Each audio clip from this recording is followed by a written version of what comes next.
Analog horror is a popular genre online. The impending sense of dread mixed with some truly creative storytelling gives us a thrill. But while I love the genre, it can be a bit formulaic. Not that that diminishes the value of a series like Local 58 or Gemini Home Entertainment, which are both fantastic shows. But there is one series that manages to not fall into the common tropes. One with the impending dread, mystery, and style seen in some of the best, but with no jump scares, no big scary demons, and no eldritch horrors.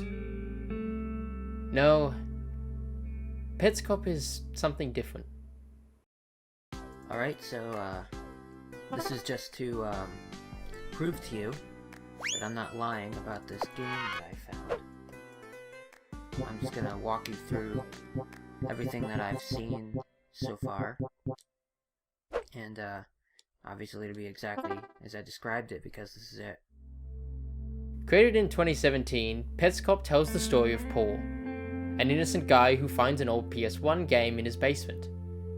He inserts the disc, expecting to see some outdated late 90s children's game, but instead finds a story of abuse, violence, kidnapping, and of course a bit of murder on top. This video is a monster, and we'll go through each episode of the series in order of release. Hopefully by the end, I'll have created a complete timeline of events for what I believe is happening in this series.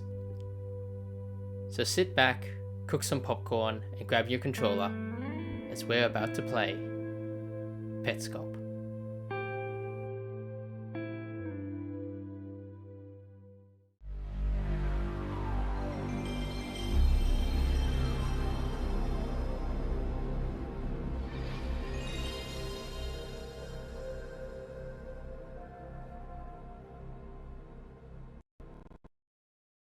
Paul launches an old PS1 and starts recording himself playing Petscop.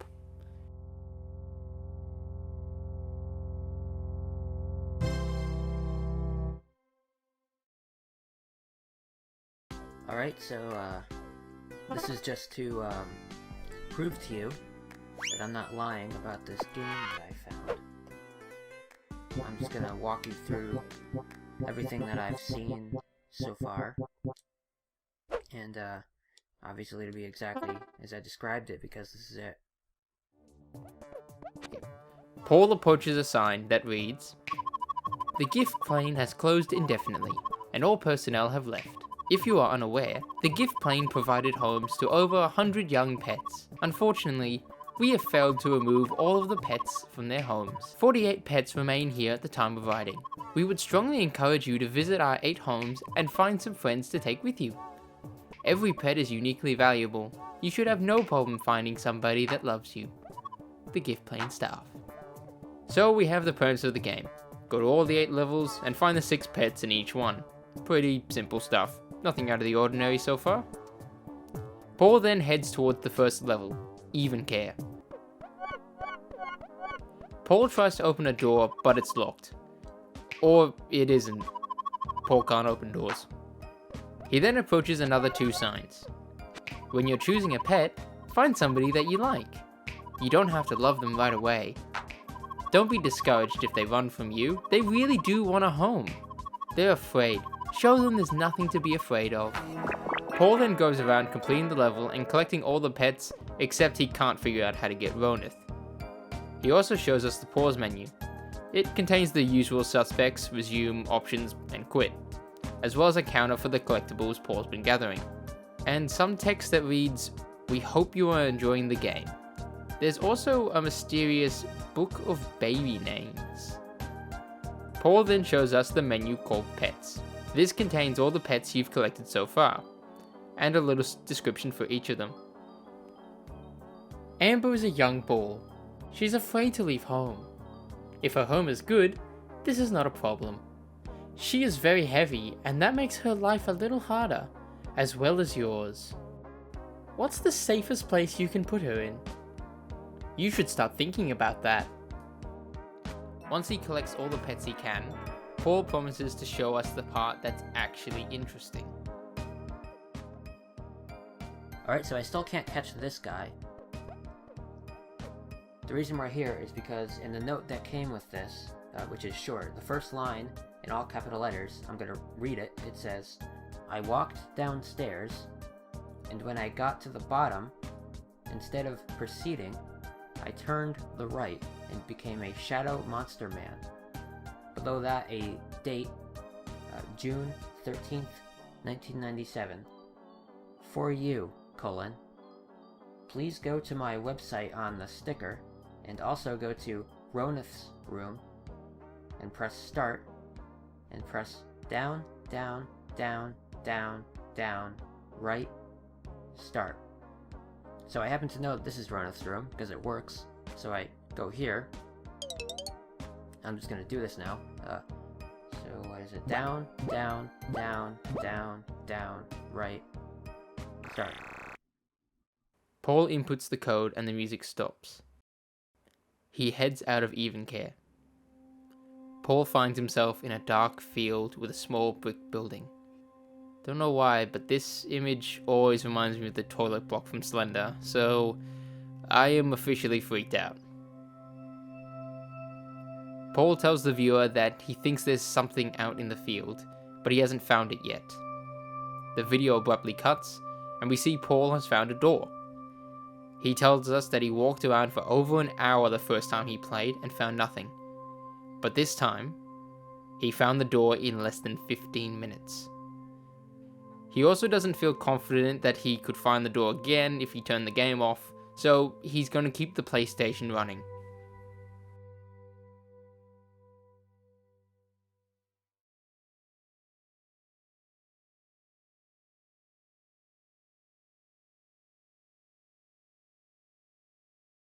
Paul is standing next to the door, presumably AFK because, he's probably got a life.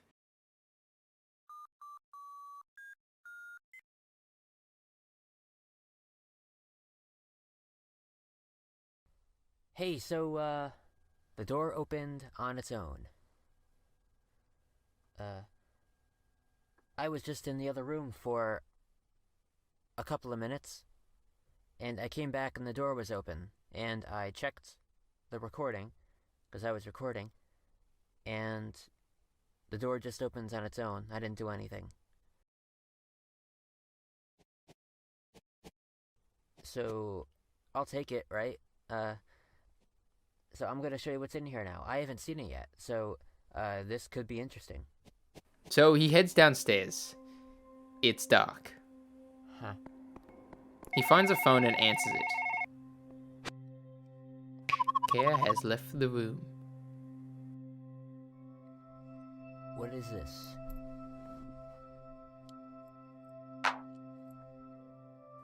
He then finds 3 pictures of a girl, each looking more and more disheveled. ABNLM. Continuing further, Paul finds pictures of a greenhouse, a big brick building, and a windmill.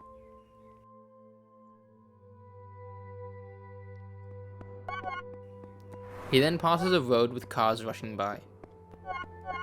Paul then finds a gravestone and delivers the greatest line from the entire series.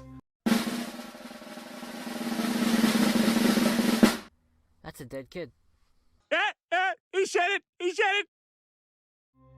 Michael Hammond, 1988 to 1995. Michael was a gift. Yep. He heads into the building and starts plucking the petals from a flower.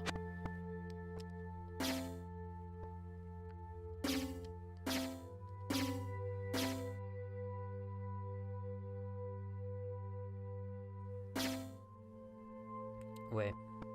But before he finishes, he heads downstairs. Okay. There he finds a girl, one of the ones from the note, NLM. Paul can't get to her. He plucks the rest of the petals and finds the platform lowered, but NLM looks much worse. Paul continues and finds a room with drawings all over the wall and a large object. Oh. He interacts with it and is prompted to ask a question. What?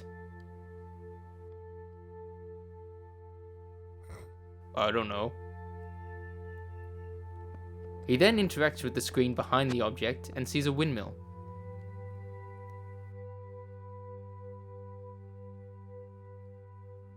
Okay. The object informs Paul to keep watching the windmill.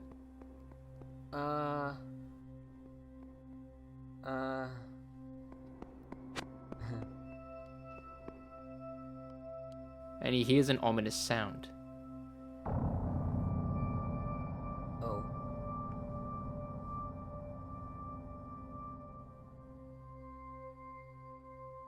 Alright, so it's been like 2 minutes, and when those sounds were playing, there was nothing happening as far as I could tell, and nothing has happened since. So, I'm just gonna keep going.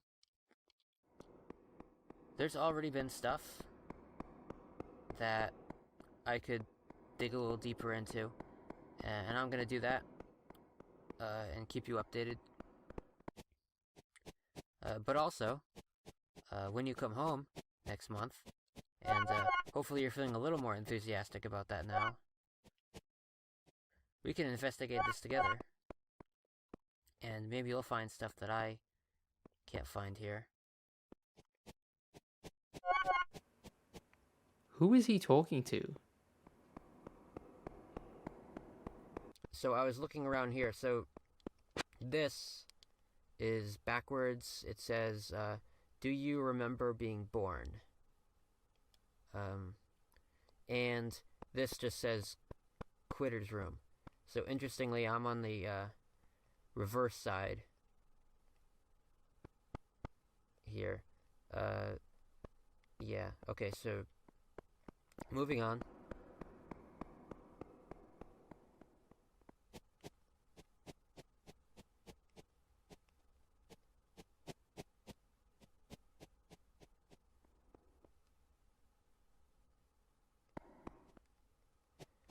And I'm back up here again. Alright, so now we're gonna look at what's over here, which I forgot about this. So I'll look at this now.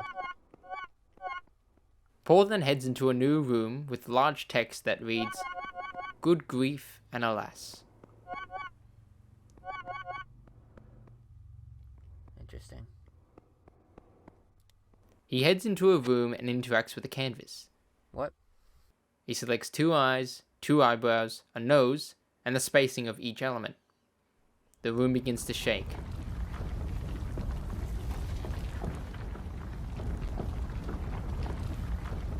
Something is happening to the door, but it is unclear what Paul needs to do. Walk out. He heads outside and the shaking stops.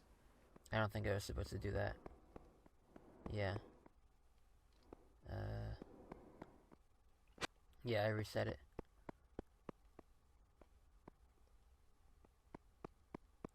Okay, try that again. Paul tries to input a new face and the shaking starts again.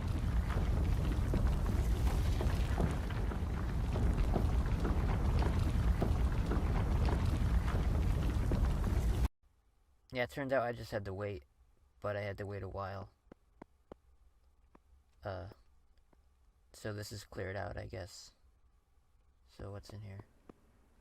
The room looks to be a child's bedroom, containing a bed, a cupboard with the face Paul inputted, and a table containing a lamp, a magic 8-ball, and a toy car. Huh.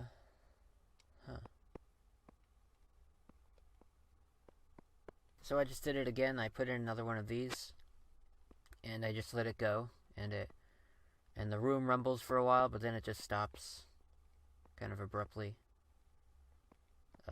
So what do we have here now? Paul Yeah. tries another face and gets a different room. This time it's pink, with a Rubik's Cube and a Pez dispenser on the table.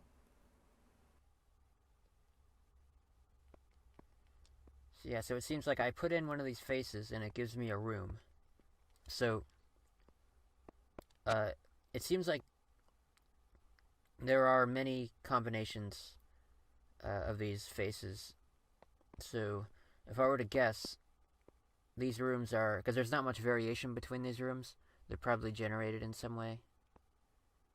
So I'll try a few more. Every time I put in one of these, I have to wait for like 10 minutes. So I'm not gonna try too many of them. Yeah. Here's another one. He tries again and gets a green room with a Game Boy and a toy car. And here's another. Again, a purple room with a Rubik's Cube and Play-Doh. So, anything look familiar here? Yeah. Yeah, so probably we're supposed to try these out, put in these faces, and see what we get. So, Trying the face on Mike's grave, Paul gets the message. Mike is not inside right now. He is dead. You may visit his room. so this is the room corresponding to the face on the gravestone. Mike's room is brown, with a pair of tweezers and a small version of the question object. Not sure what that is on the right. Most notably, though, is that there is no child sitting on the bed, since Mike is currently buried in the grave. Alright, gonna try the other one now, I guess. Nothing to see here. Inputting the face on the shed tells Paul that Care is missing. You may visit her room. Since the face pattern above where NLM was located, and the pattern opens Care's room, I'm going to make the assumption that this is Care, and A, B, and NLM refer to the different states of Care. Care's room is white with crayons and the object. Again, no child is sitting on the bed. A note on the back wall reads, Your wife says, Care isn't growing eyebrows. You say, that's a puzzle. You're secretly very excited to hear this news. You're in the bathtub thinking about her. I have a guess at which child you'll pick next. When you find her room, the passage to my right will lead to her. She'll appear in the darkness, limping, and I'll shoot her in the head. What am I reading? Tiara says young people can be psychologically damaged beyond rebirthing. A young person walks into your school building. They walk in with you. You're holding their hands. They come out crying into their hands because nobody will love them. Not ever again. Nobody loves me. They wander the Newmaker plane. Nobody loves me. At least we know what NLM stands for. I'm not sure what to say about that.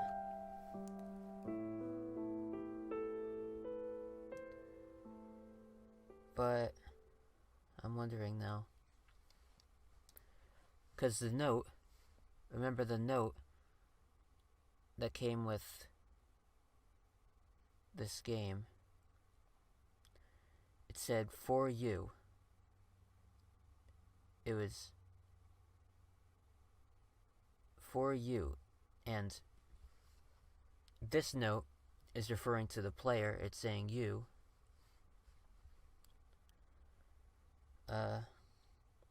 And I was already thinking this, but it seems like it's possible. This game was made for, well, this part of the game was made for somebody to see.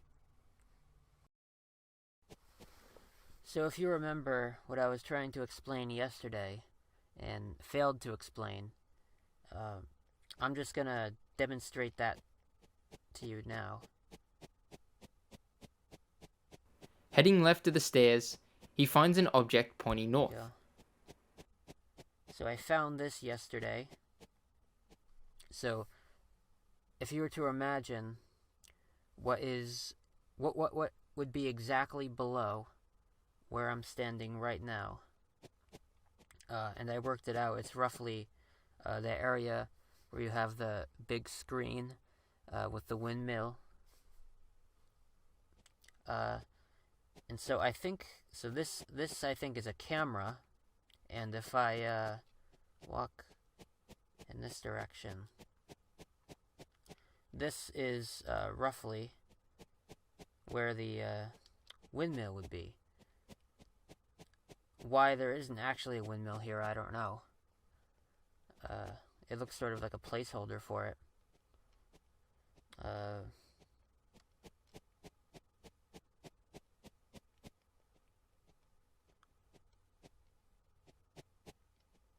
This is a pretty short video where not really much happened. Holy shit, what the fuck was that?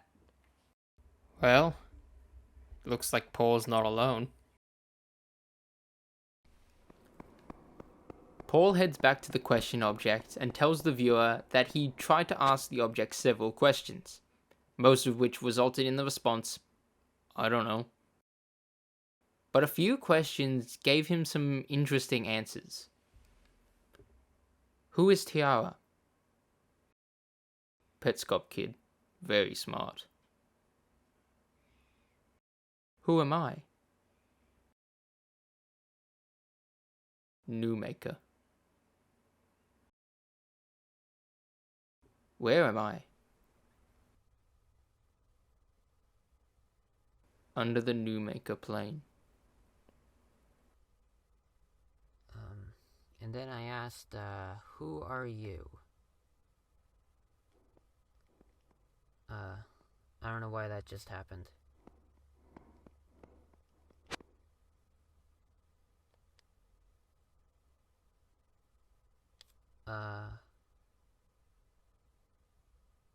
Yeah, so I was saying...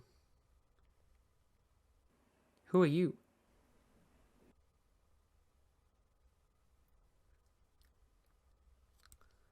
I think it broke.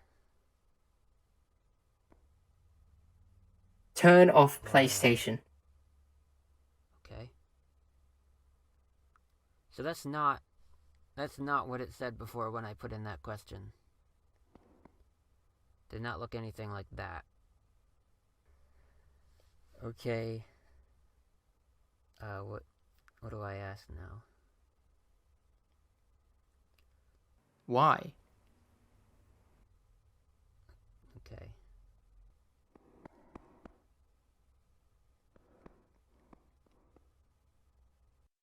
Marvin picks up tool. Hurts me when PlayStation on. What the fuck? This fucking game. This game. Alright, what do I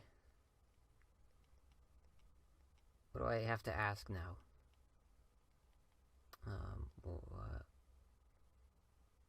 And it switched back again. So if I put in, what was it? If I put in who are you again, is that gonna... Let me see what happens when I put that in. Who are you? Tool. Yeah, so that's what it said originally when I put it in.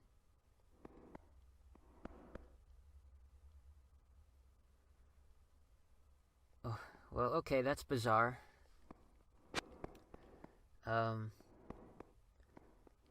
So I guess I'm gonna wait for that to happen again. But I guess I'm gonna end the video now, though. Paul then ends the video, but tries one last question.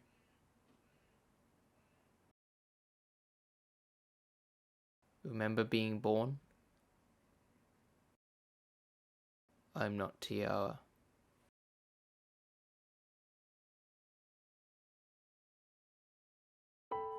Now, before I continue, there's something I want to get out of the way, and that's the story of Candice Newmaker. Petscop has a number of references to the Newmaker case, especially in its first few episodes. However, after a certain point, the allusions to Newmaker stop entirely. I believe this is because fans of the series had become overwhelmed with the idea that Petscop is a retelling of the story, and that Newmaker was an essential piece to solve the Petscop puzzle. In response to this, the series moves away from Newmaker entirely.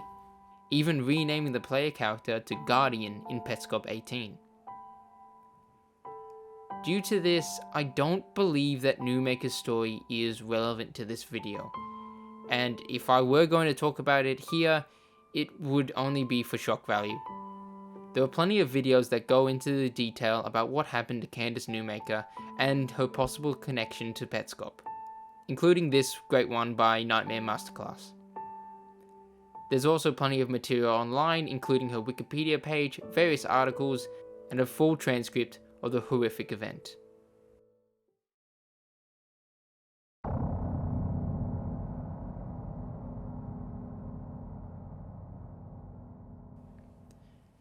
The windmill spins.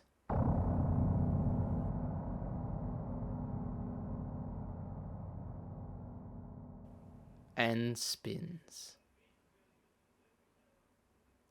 2 hours and 39 minutes later, the windmill is still spinning.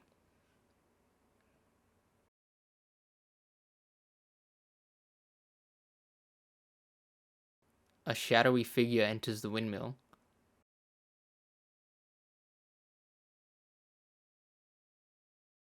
And then something truly crazy happens. The windmill spins backwards. It's the end of the world! The figure exits the windmill and walks towards the camera.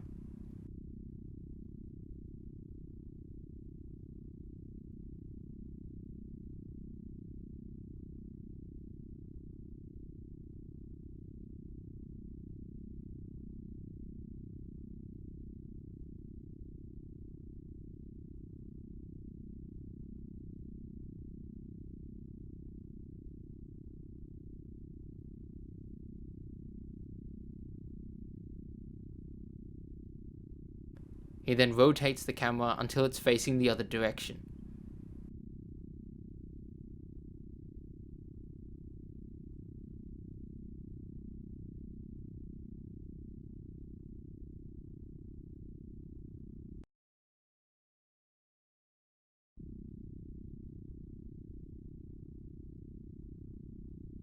The figure then uses blocks to spell out, Where is my house?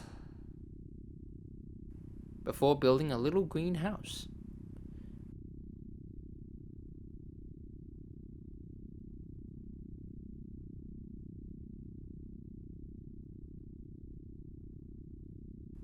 A rake and a shovel are then seen spinning, as if they can be picked up by the player, and a lamp moves across the background. The figure then spells out, Where is the school? The lamp turns into a present on a stand before becoming one of the pets called Tonith. The figure then builds a small brick building around Tonith.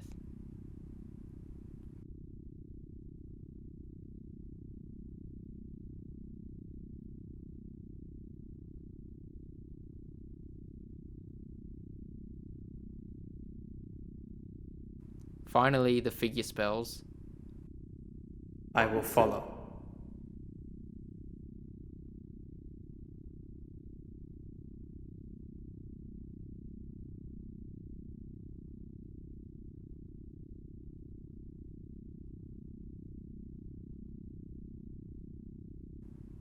The camera turns back around and we see the windmill.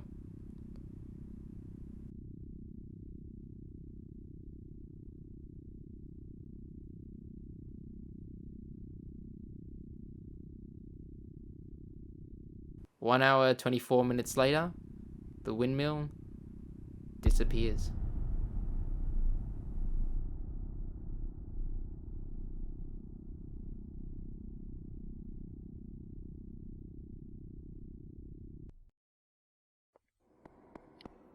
That's kind of fun, actually. Going through a 4-hour video. When Paul returns, he has a 4-hour video to scan through to see what happened. While talking about the video, Paul walks to the right past Quitter's room and is startled by the stairs back to the Newmaker plane. And, the fuck is this?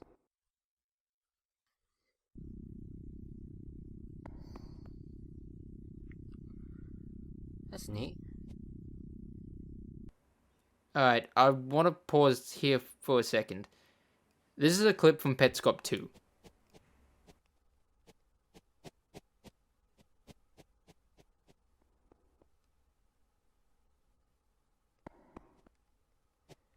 And I'm back up here again, And this is a clip from Petscop 6. where the change occurred. And, the fuck is this?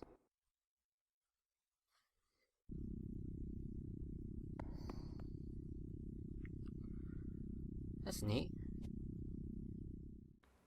Did Paul just forget that the stairs were there? Is he forgetting other things?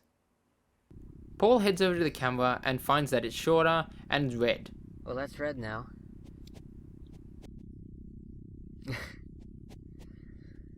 Well, this is still here. Oh my god. Oh my god. Nothing else. Okay. Let's look at what we got.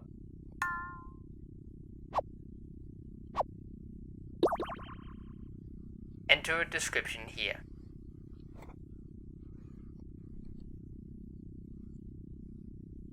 A bird. I think I forgot what birds look like. Funny, stupid blob monster, says Mike. That's what it is. Painter. Painting puzzle. Catch Randus first? Has a broken leg for some reason. I already hung him on the wall. Too late to take it back. It makes me think about the dog, actually.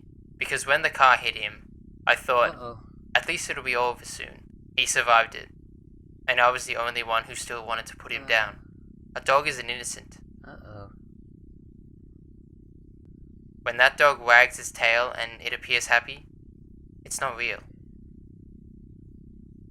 I guess that's Toneth then. Toneth.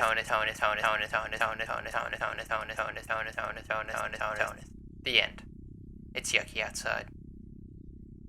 What have I just walked into?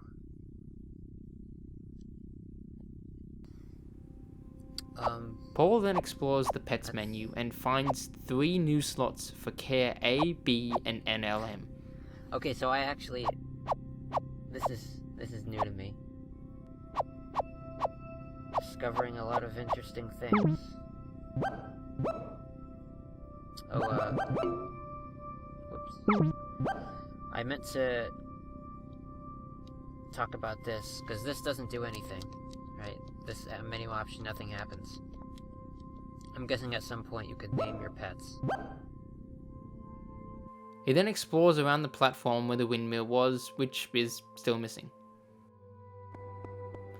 Returning to the tool, Paul asks, "Where is my house?" You can never go home.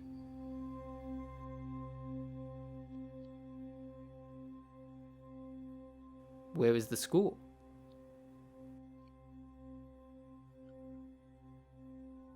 You can't go back in time.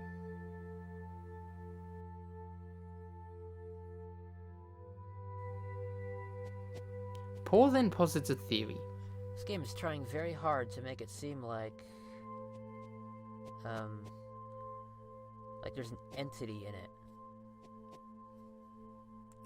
Like a ghost or an AI trying to communicate with me. It's interesting, but you know, the way you know that there's a ghost in a game trying to communicate with you is if it comes out, if it stops being distant, and it comes out and you can have a real-time back and forth with it. And it stops being so one way. Like I leave my PlayStation and it comes out and does this whole pre-recorded thing. Nothing that has happened so far couldn't have been pre-recorded by whoever made the game. The closest to a real-time back and forth would be the responses from the tool. However, it only responds to certain questions, which is to be expected from a video game.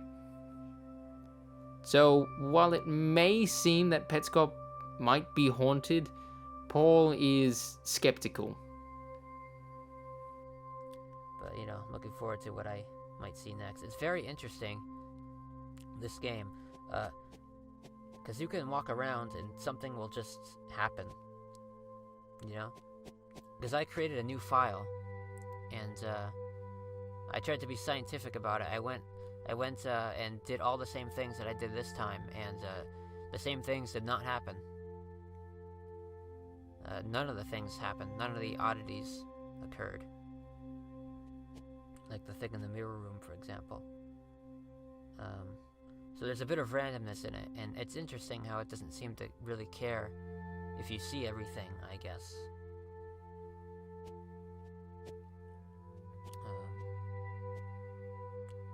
Yeah, so it's interesting. Yeah, that's one explanation.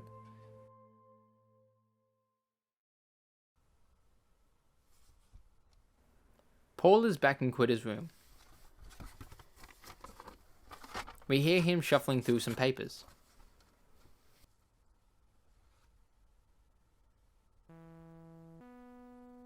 Something's happening.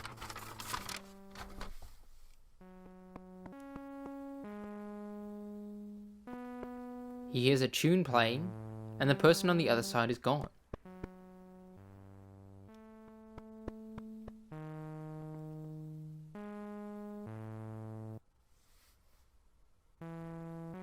The song that plays is the second movement of Stravinsky's Septet.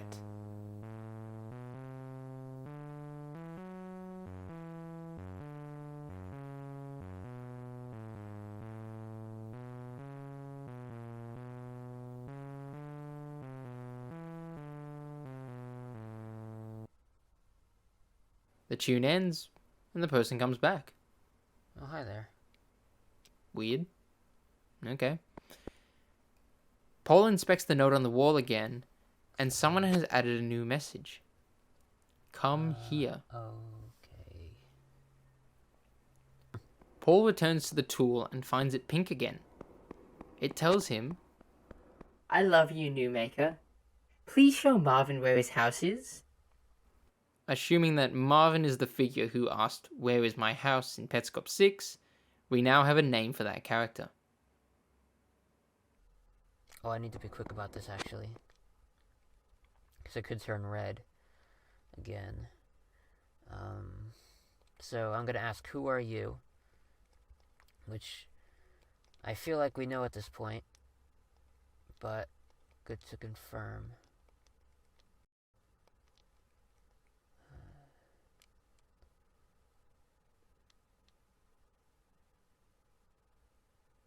Go there, and he'll follow you. His daughter is there. So, yeah, so now I'm going to ask the other question, do you remember being born? Oh yeah, it's just, remember being born. Because the whole thing does not fit.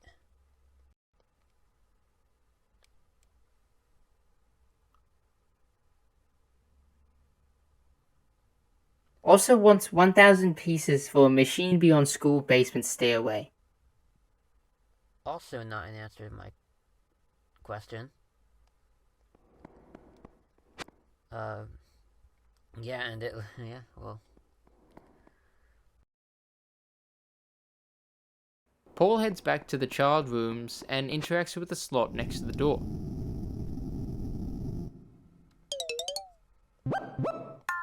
Paul tries to select Amber and gets the response, Well, there you go. "Child library accepts people." Child library accepts people. I guess these are people, right? Paul enters a face into the child library and visits a room.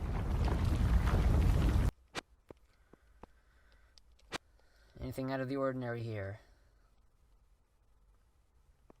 So this, if you're wondering what I'm doing here, this is Mike's face, but without the eyebrows. And why am I doing that? Well, because eyebrows seem to be important. And that's really it. But nothing seems to have actually... It seems like it's just one regular room, right? He then tries another face, Care's face with Mike's eyebrows. This one is Care with eyebrows. The room is purple with blocks and another object that has been censored. Paul is disturbed by the censored object. I don't know, maybe that's just something that it puts in any room. We then get a message from whoever has been uploading these videos to YouTube. We've had to cover something with a black box. Right now, we can't say why. Some other things we're expecting to censor in the future. A big present with a sticker on it. Something on a wall in a black house, written on a chalkboard.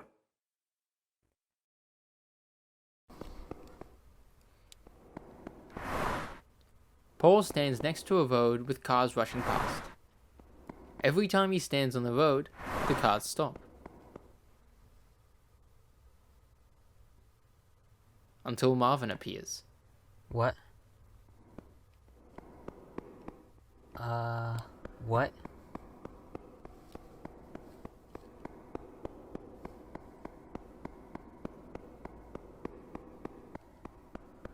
Paul follows him to the picture of the brick building.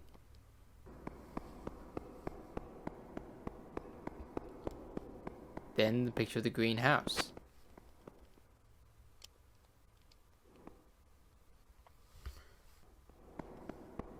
This is Marvin. Marvin then starts walking into a wall and around in circles. I think you're confused, Marvin.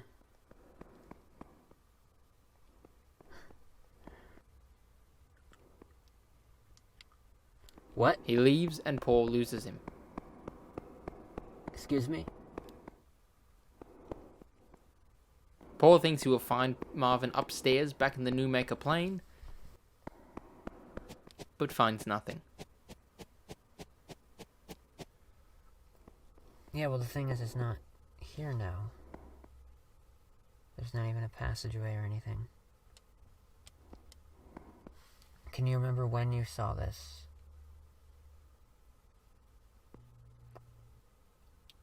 Well, it could have changed between then and 2004. After 2004, my mom had it reportedly.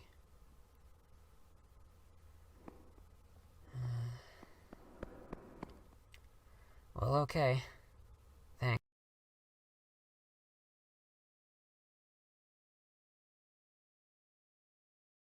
The viewer is greeted by the Petscop title screen. After a moment of inactivity, a demo begins to play. The player goes through Even Care and heads into Penn's room, but the piano is missing. They step onto the treadmill and begin to lower the number on the sign.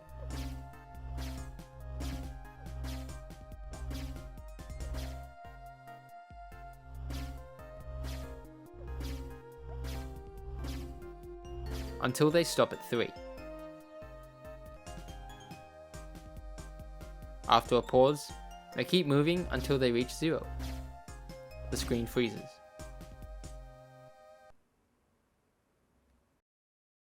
What's weird about this little clip is that the movements on the treadmill sync up with the plucking of the flower from Petscop 2.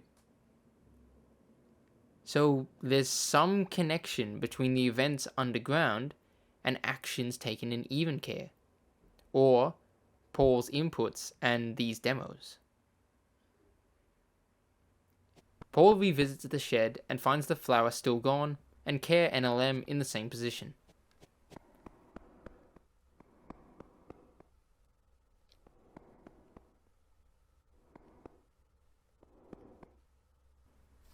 But then he does something interesting. He heads down the stairs, and when he gets to the bottom, instead of proceeding, he turns right and becomes a shadow monster man. He tries this with another set of stairs, but doesn't get the same result. While exploring in this state, he heads back to the camera and finds the windmill. Are you kidding me?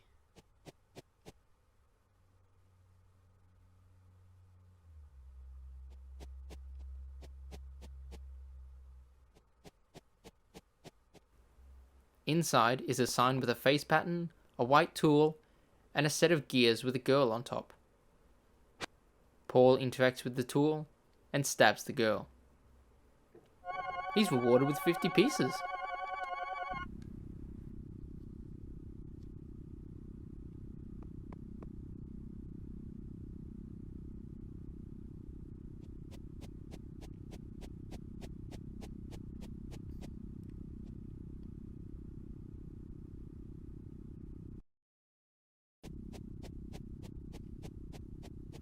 When Paul returns in his normal state, the windmill's gone.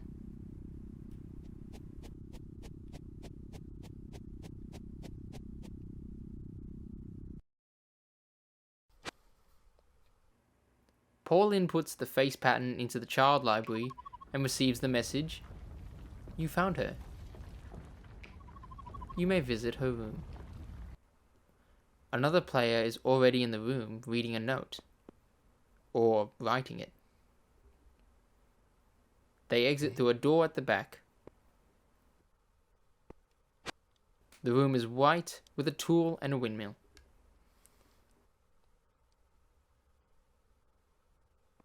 The note reads, "You must have guessed, but I was looking through your things.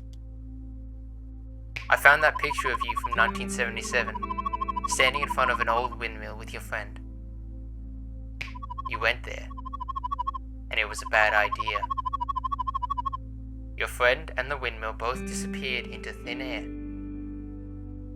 Her sister was holding the camera.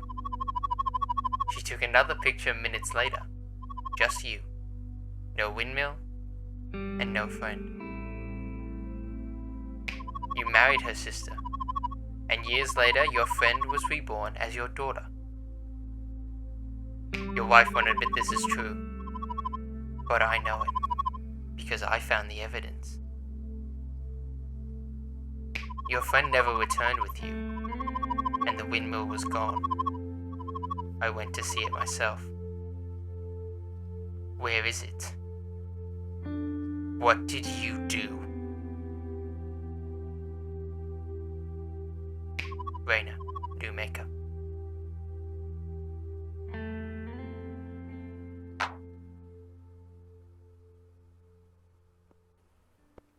Paul follows the other player and finds 2 presents and a cake.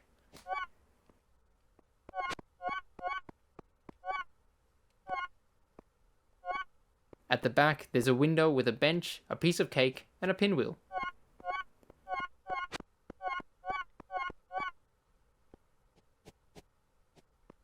Paul opens the present on the right and receives a nice little key.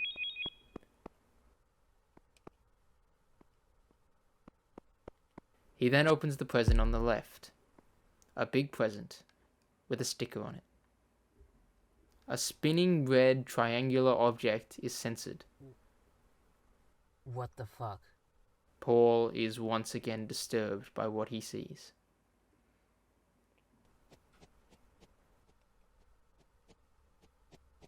Exploring more of the room, Paul finds a hidden door with another present. He opens the box and the camera goes inside.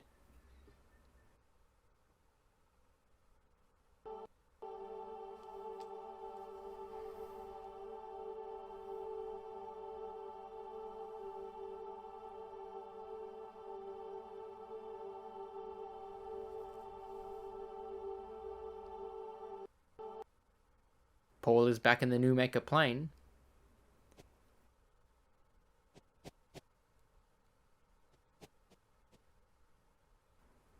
He finds a brick building with a block over the door.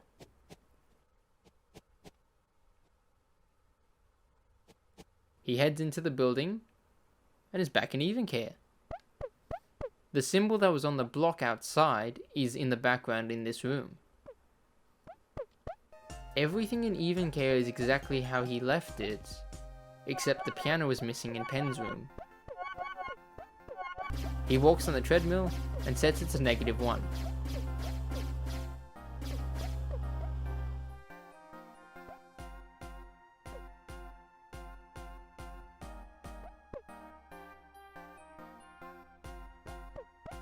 The game freezes.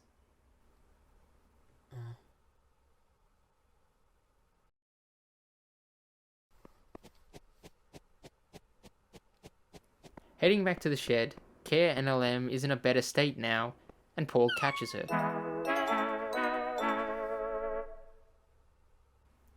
The light moves, and we see a block with a pattern on it. This pattern is the same one in the background of Pen's room. The pause menu also tells Paul that you are in the other place too. It seems that the rooms that contain blocks are connected to specific rooms back in Even Care, with this one being connected to Pen's room and the treadmill.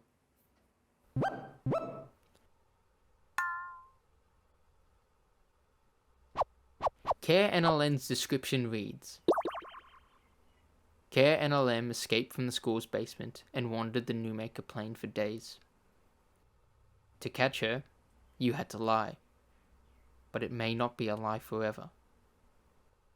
You're the Newmaker. You can turn Care NLM into Care A and close the loop. Paul takes her to the child library. You've decided to leave Care NLM.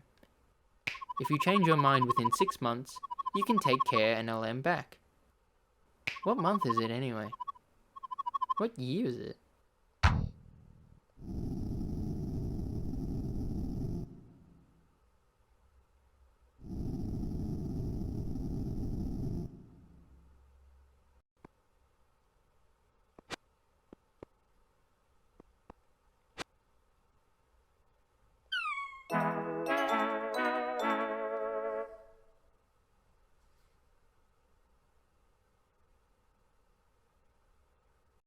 So, piecing this together so far, it seems that Care was abducted and held in the school's basement. She escaped and wandered for days when nobody could find her. Whoever found her lied to her, possibly telling her that everything would be alright and that she could trust them. This person had the chance to make this into the truth and take care of Care. This would help her into a more positive state, and the cycle of abuse would have ended. Or they could drop her off into the foster care system.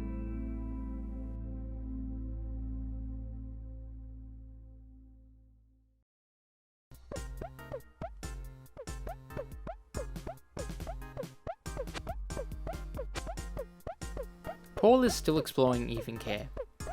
He flips the switch to open the left part of Amber's cage. But when he tries to leave, the door closes and locks him in.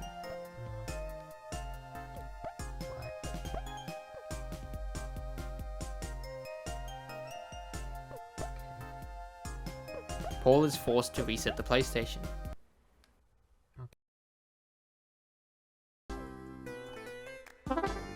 When he does, we can see 3 save files. Paul's main save, the test save he mentioned in Petscop 6, and a backup file. Both Paul's main save and backup both have a warning. Panic SV, possible corruption. When he enters the game again, Paul is back in the hidden room with the present. He opens the present like before and gets back to Even Care. When he returns, both gates are open, just like he left them before resetting. Heading back underground, Paul returns to Quitter's room, but is on the opposite side now. There is also a block with the symbol from the background of Amber's room. So the 2 sides of Amber's cell are both linked to the 2 sides of Quitter's room. The mirrored character is also still there, but on the mirrored side now instead of Paul. Paul returns to the tool.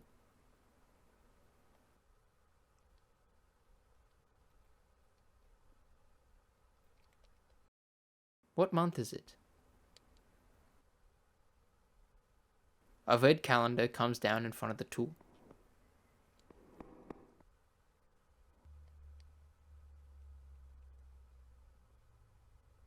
What year is it? Nothing changes.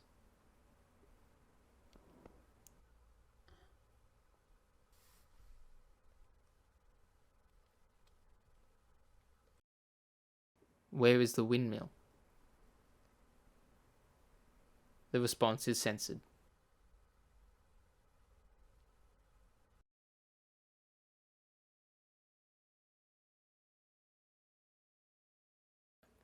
Before getting into the video itself, I want to point out the description, which reads, "Everything we wish to say is below. The purpose of this YouTube channel is to preserve and display the recordings within the video game Petscop, while keeping some of their content private. They were first given to us as a Christmas gift many years ago.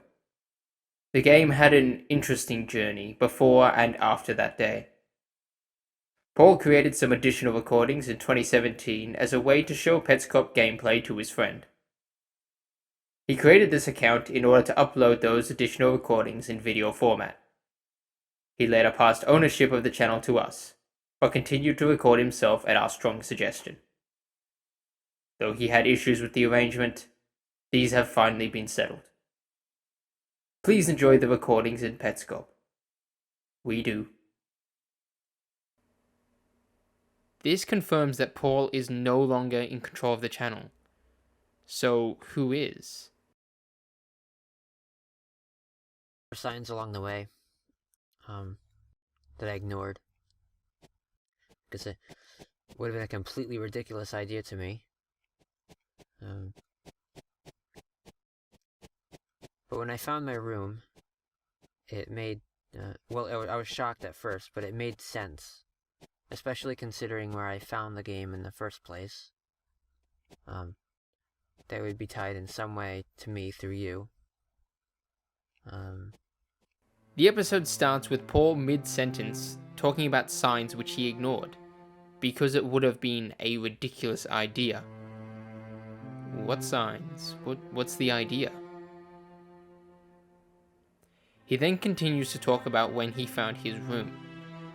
I assume that this is the room in the child library with the censored object. The object must have been something specific to Paul, which is why he was startled by it, but still thought it could just be in any room. I also want to point out the way Paul found this room, by inputting Care's face with Mike's eyebrows.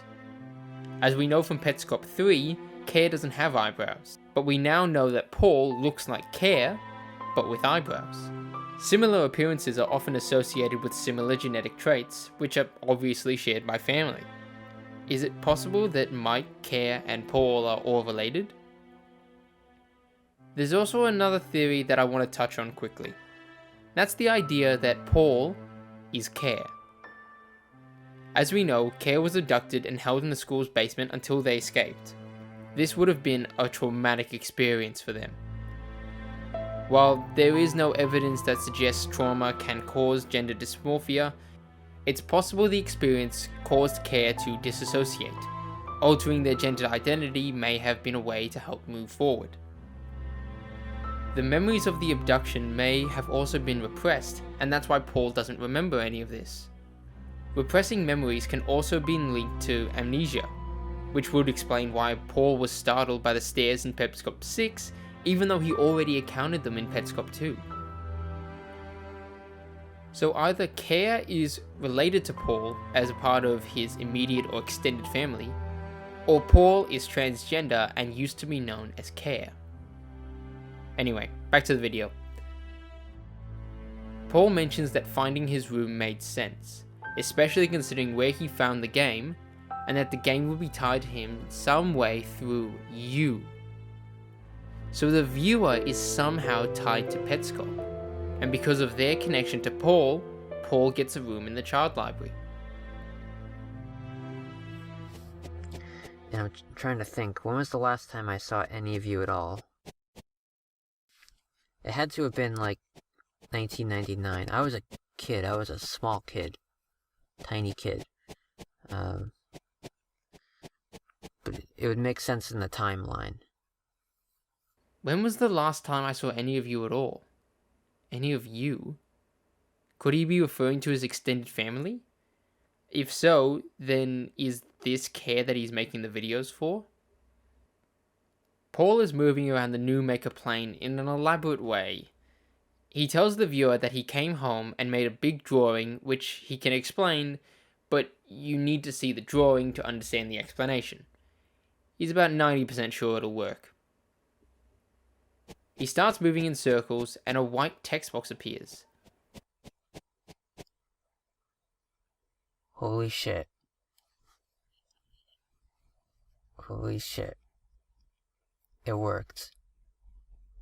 Alright, so the way this works, I'm supposed to pass on this one. He doesn't ask anything. The video cuts and we see Paul heading north until he finds a tire. Haha. There it is. Okay. He works around the tire in circles and the text box appears again. Okay. He asks, "Where is house?" Okay. And the wheel spins quickly. Okay. Alright, let's stop right there. So you're telling me that Paul came home one day and drew a big drawing that directed him to a specific point in Petscop, where he had to walk around in circles, pass on the first question, then walk around a tire, ask where is house, and see what happens. How? How did Paul figure this out? Paul clearly has some knowledge that we don't. He follows the direction of the spinning tire until he finds a road and a sign. That's not what I was expecting, actually. I guess a road makes sense. But it's not visually the same thing that I was expecting to see. See what the camera just did there. This is a frozen house, captured 3 times, exactly as it was. It's a frozen house. I think we found the house. I don't know what that... Heading north, Paul finds a green house. We just found the fucking house. And since Marvin was following, Marvin has also found the house. Found the house. The key still works. It still works. Though you've unlocked the door, you can't open it. What? What? Another joke about how I can't open doors. Clockwise, the top is going to the right, and then, you know, the bottom is going to the left. Right? And so it's going to say, righty-tighty, lefty-loosey, or, you know, you turn this thing to the right. And I mean, I still get confused about that. Because, I mean, well, I know it's always the top, but, I still have to think. I have to think. Paul then runs back and forth on the road, talking about how to tell clockwise and counterclockwise apart. He often gets the two confused. Is this why he has trouble opening doors? And if this is a joke about Paul, then does that mean the player character is meant to be Paul? Which would mean that Paul was meant to play Petscop. Well, we have the door open now, so... I mean... Okay. Inside is dark. Alright. There are people that disappear when Paul gets close, Okay. and a big Christmas tree with presents under it. It's interesting. Got people appearing and disappearing. Where have you been? Why were you gone for such a long time?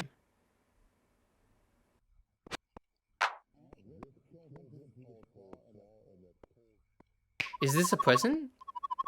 Who is this for?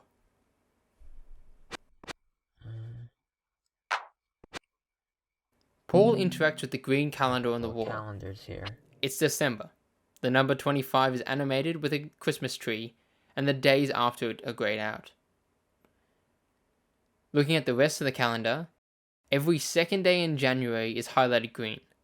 Then every second day in February until the 10th, after which only weekends are highlighted. This is the same for March, April, and May. Then every day is highlighted from the 5th of June to the 10th of November, after which no days are highlighted. Paul then looks at the black calendar. It's also December, but for a different year. None of the calendar is highlighted. Paul goes back to the green calendar and looks through all the highlighted days. As he's talking, you can faintly hear another voice. It's inaudible, but it's there. Then it's green every day. Oh.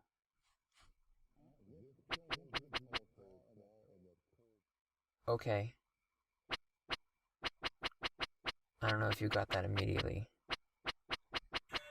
Yeah, so June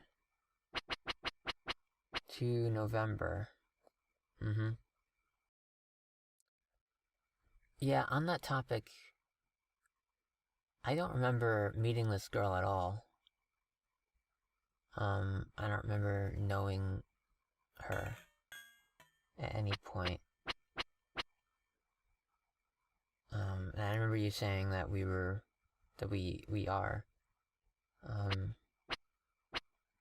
exactly the same age, right? I just don't remember even hearing about anyone going missing. Could have been one of those periods when we weren't visiting very much, but it seems weird, right? Because I don't know if you can verify these dates, but 5th of June, 10th of November, right, when she went missing and when she was found. I do agree there's a resemblance.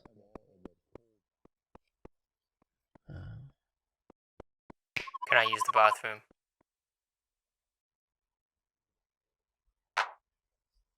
Very strong resemblance between us. Of course. The bathroom door opens. A happy jingle plays and the camera zooms in on the TV.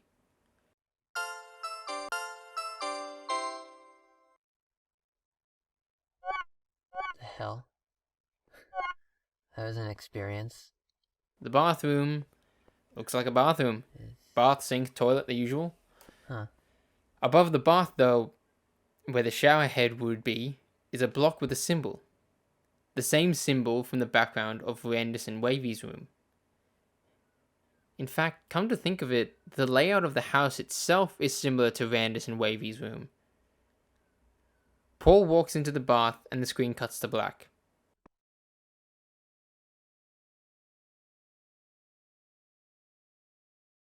We then see the Petscop title screen with no music.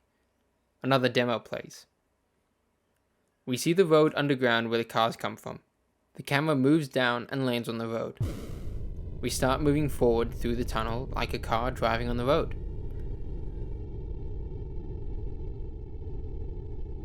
A clock appears showing 3 o'clock. The video cuts, and we see the clock still ticking. A door appears with a ramp leading up.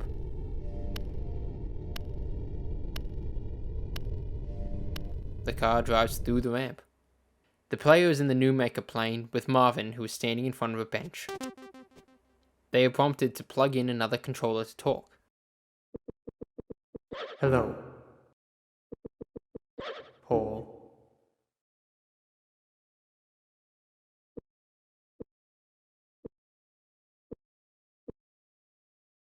Hell.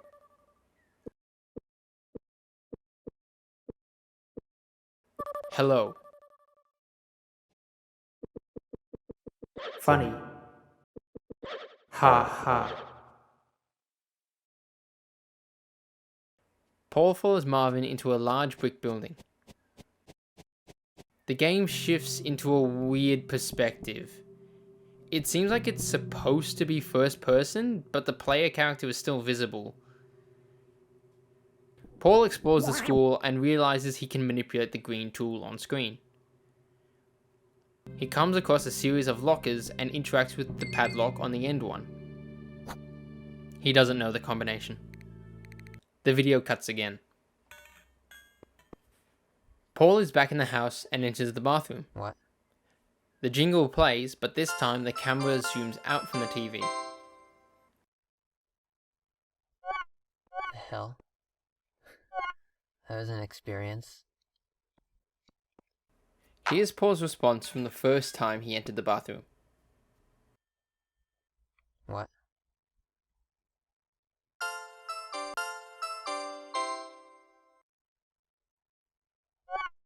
The hell? That was an experience. And here's his response from the second time. What?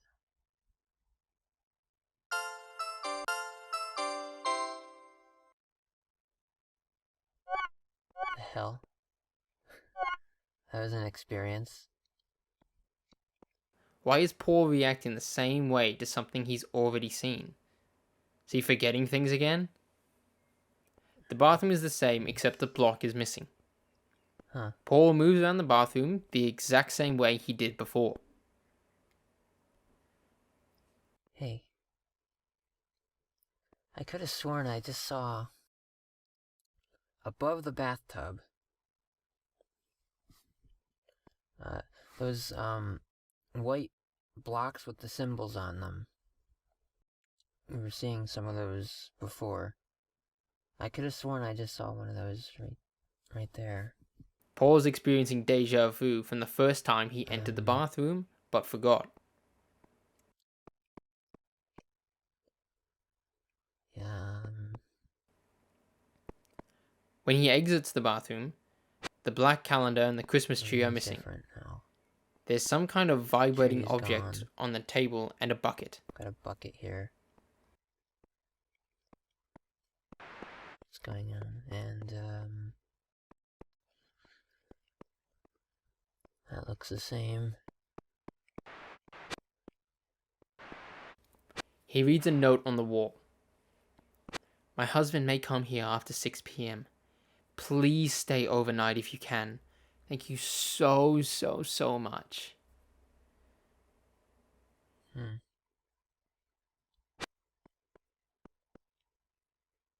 Checking the calendar, we can see it's the 5th of June. The day Care went missing. Going through the door, Paul ends up in Care's room, with Care A sitting on the bed. Another Care. He can't get onto the bed to catch her. Can I get on this bed? Paul exits the house and goes to where Care's we're window free is. now, that's good. I'm interested in this window. I don't really know what to do, but if we could, He theorizes that he could come in through the window to catch her, but can't figure it out. He goes back to Care's room and heads into the door. I don't know, there's something I missed in here. I don't think so. The door closes behind him and locks him in. It's a fun thing. Fun thing that just happened. I didn't do that. I can't close doors. I can't open doors either, so Marvin breaks the air conditioner, jumps through the window, and catches Care A. What? Uh-oh. Care left the room.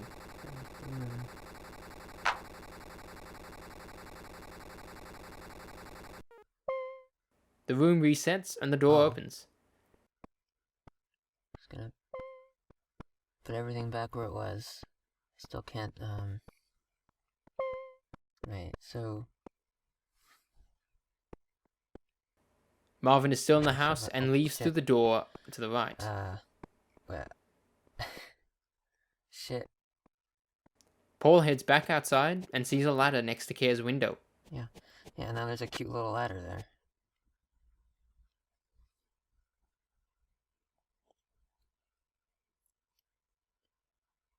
Paul breaks the air conditioner, jumps in through the window, and catches Care A. The same as Marvin. Ta-da! Well, that's that. Once I can look at the pets now. Care A's description reads, when the emergency began, you were all looking for Care A. I told you all we would never find Care A. When Care A goes missing, she goes missing forever. My brother didn't want us to find him because he knew we were all looking for Michael A. I'm back. This is my present for you. I started it in 1996 for Marvin. If you think they're worth any effort, see if you can save Care B or Care NLM. Care B is in the school, of course. Fuck you all, and fuck me as well. Merry Christmas. Check your bathroom now. Raina. I saw him at a birthday party once. All the older kids were down in the basement playing video games, hide from everyone. He was down there too. He was older than the rest of them now. Kay left the room.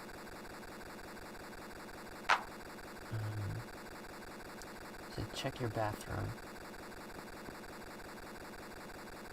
Paul checks the bathroom, and there's nothing there. I don't know. Alright, that seems to be some pretty concrete answers. So we now know that Marvin is the one who kidnapped Care and held her in the school. Marvin was obsessed with his daughter Care because her lack of eyebrows reminded him of his friend who died at the windmill. After his wife divorced him, he was only allowed to see Care every second day, then only weekends. His wife was clearly scared of him, hence asking someone to stay over. On the 5th of June, he kidnapped Care and held her in the basement of the school until the 10th of November when she escaped. Something similar also happened to Michael Hammond, which could mean that Care was not Marvin's first victim. Michael's brother Raina made Petscop to confront Marvin about his crimes, giving him the note telling him to input the code in Ronith's room. Marvin is the you the note was referring to. He then made changes to the game and gave it to the rest of his family on Christmas. While they all sat around the TV to see what Raina had made for them, Raina went into the bathroom and hung himself from the shower head. Check your bathroom now.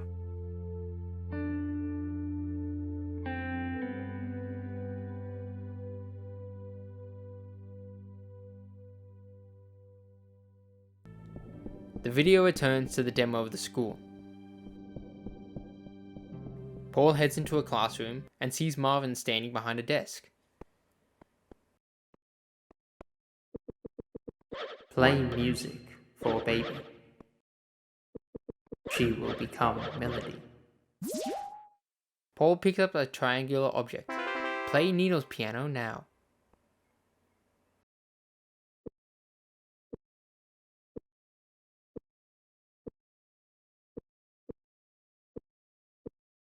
Thanks.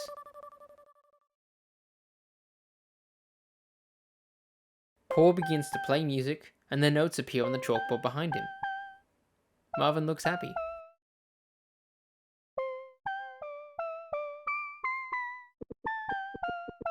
Lovely.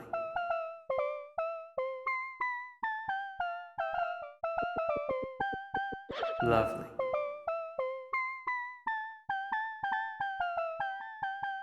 The instrument turns red, and the melody starts to sound terrible. She tripped and fell and is lost.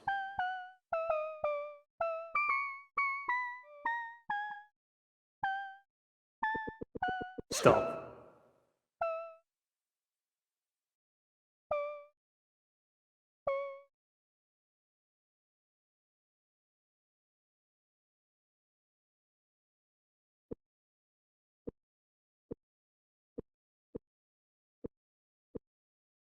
Sorry.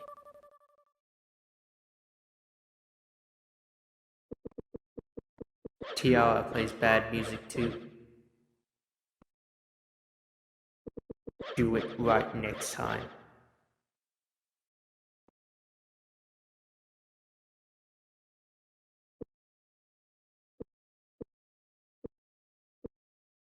Sad. Okay, Paul. So, Paul is speaking, and Marvin is responding. Is this the real-time back and forth? Does that mean that Marvin is sentient? It seems that Paul has been playing Petscop without recording it, but whoever is running the channel has found access to the demo recordings from the game and using them to substitute the missing footage. Does Paul not want us to see what he and Marvin were doing in the school? Another demo recording. The player is in Quitter's room, alone. Where's the mirror? The video cuts and the mirror has been replaced with another character. This one with a red triangle for a head. A red triangle. Interesting. The player leaves Quitter's room, and the mirror does as well. They both collide, and the mirror disappears. The player then collects some pieces. We saw Paul collect these pieces in Petscop 2, so this isn't his save file. Is someone else playing?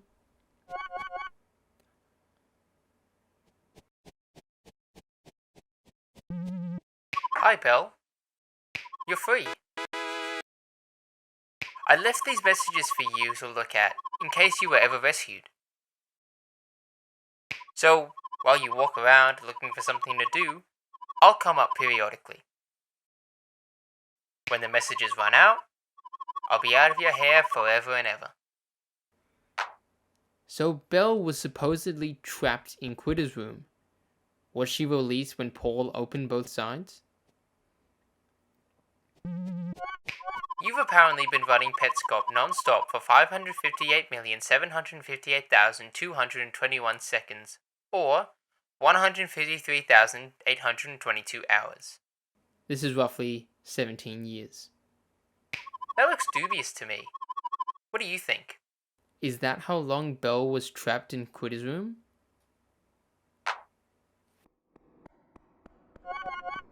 Are you still sitting on a chair? Can you still look around the room? Is there still a room? This is the child library. You're not family, so I didn't add your traits to the face system. That means I didn't add your eyes, or your eyebrows, or your nose. So the child library only contains members of this family. And presuming that this is Rainer speaking, then it must only be members of his family. It makes sense that Mike has a room because he's Rainer's brother. But that also means that Rainer and Mike are definitely related to both Care and Paul. Belle goes up the stairs back to the Newmaker plane and encounters Marvin.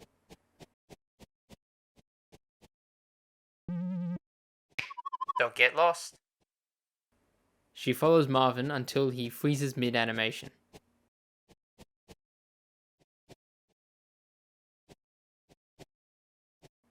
Belle keeps wandering.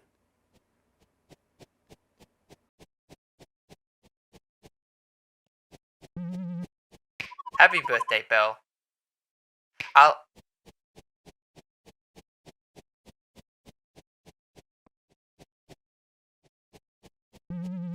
I'm calling you Belle because that's who you are. You might be confused as to what happened. I was overeager before and started calling you Tiara prematurely. I created a space in the menu for you, still unused now. Then I put you inside the machine and played the second movement of Stravinsky's Septet on the needles. I played it wrong, but that would have been okay. If you hadn't given up halfway, you would be Tiara. This is not what happened, and now I'm gone.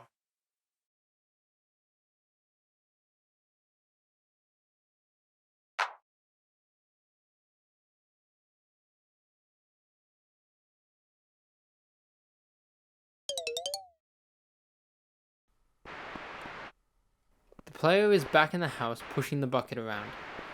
They push it out the door.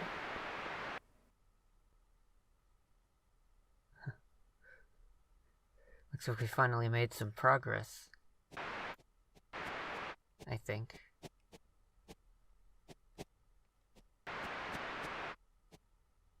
Well, just have to figure out what to do with it.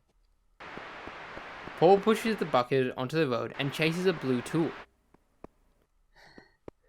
He comes to an archway similar to the one at the entrance to the gift plane. Right. There's also a block with the symbol from the background of Ronith's room. So it comes up. And if I...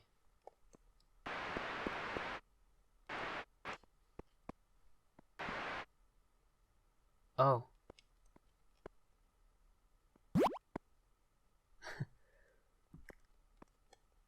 Wow, okay.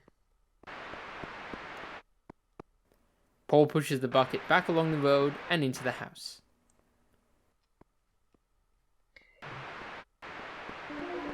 The tool jumps out of the bucket and flies over to the vibrating object. The screen fades to black and Paul is awarded with some pieces. We can see a speaker sitting on the table. Okay, this is a new file. It might have occurred to you, as it occurred to me, that these rooms are... this room and the house are counterparts, because they both have this bucket, and they are shaped similarly, so I thought I would try out what we did before. This bucket is annoying to move around. Just gonna... yeah. And it worked. God, am I gonna be able to get this through? Okay. Can I? This is working out pretty well.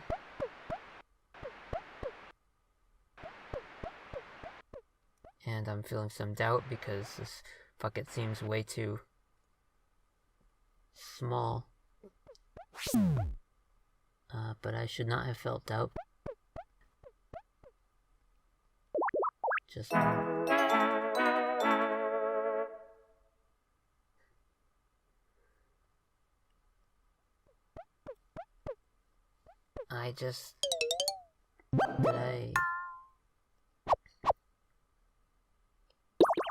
Ronith is Tonith's baby half-brother. Because he's younger, he gets to learn from all Tonith's mistakes. That's why he always looks both ways. He doesn't get into trouble. You won't have to watch him all the time. He's good. The only other brothers that have been referenced so far are Raina and Mike. Are these pets supposed to represent them? well, we finally got that one. Paul goes around and catches all the other pets in even care.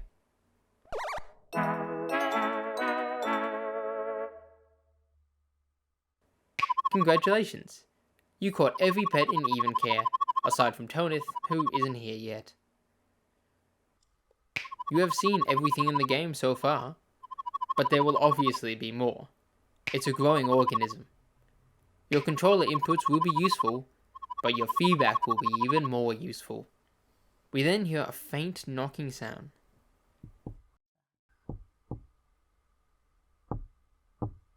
The subtitles read, Paul knocking on glass. It sounds to me like 3 short knocks, 3 long ones, and 3 short again. SOS. Does that confirm that he's playing Petscop against his will? If so, why? He then moves around in his seat.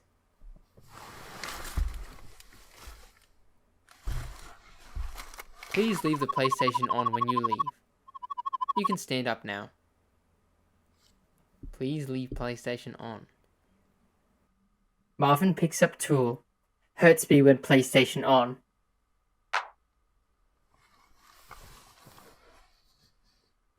We then hear a very strange noise.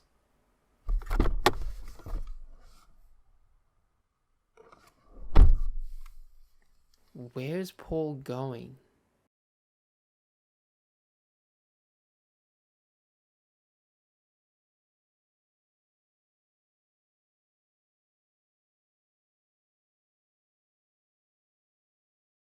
The player walks into a bedroom. The room has 2 beds, 2 side tables, and a window. They go to the table next to the right bed, which has a windmill. This windmill vanished off the face of the earth. Here's a similar puzzle. For you, Marvin. There are 2 pictures of a door. In the first picture, the door is closed. In the second picture, taken later, the door is open.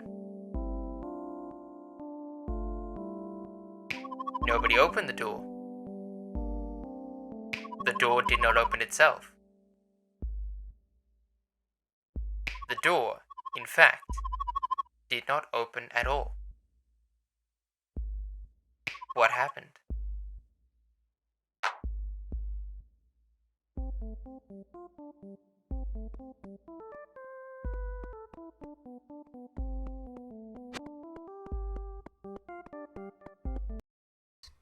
I can't just wait. Thankfully, I have been suddenly inspired by an idea that is, in a way, similar to the idea that brought me to this house. Because that idea involved pretending something was there that wasn't there. And this idea involves pretending that this door, right here, this one, is open rather than closed. You can see that it's closed. But what I'm going to do, and what I invite you to do as well, is I'm going to picture in my head that this door is actually open right now. Paul says he's had an idea which is similar to the one that brought him to the house. That idea involved pretending something was there that wasn't there. Did he find the tire by wandering around to specific points in the Newmaker plane that correspond to points underground or in even care? Or was there something else he knows about that he had to pretend was there?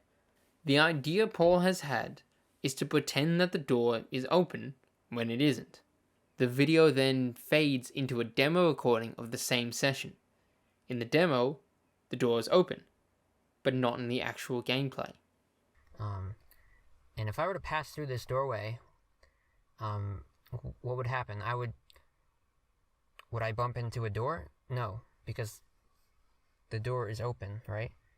I would just keep going into the room that's there. And I happen to know I'm going to walk into the room right now. I'm in the room. I happen to know what this room looks like because I saw it in a demo recording just today. And you can see it too. I assume it will be up on the family YouTube along with this video that I'm recording right now. The family YouTube. So is it Paul's family that want him to keep playing? The room is the same as before, except there's no windmill on the right table. Instead, there's something on the wall, but it's censored. On the right side, there's a windmill. I don't have it in front of me right now. I should. On the right side, there's a windmill. On the left side, there is something that Marvin does not bother to look at, but we will be looking at. So that was Marvin playing in the demo recording? Paul moves to the right and hits the bed, but on his screen, he hits the wall. He then heads up and interacts with the object on the table. We are shown 15 images of a framed disc at different angles. Paul assumes that a text box has appeared, so he presses X multiple times to get through the text. He selects one of the images. Paul then realizes that it may not be a text box on screen, so he decides to randomly press buttons. While pressing buttons, we can see Paul can select any of the images and rotate them. I think I'm definitely being really productive. It's just that we can't really see it. Cat, what are you doing? Stupid. No. Yeah.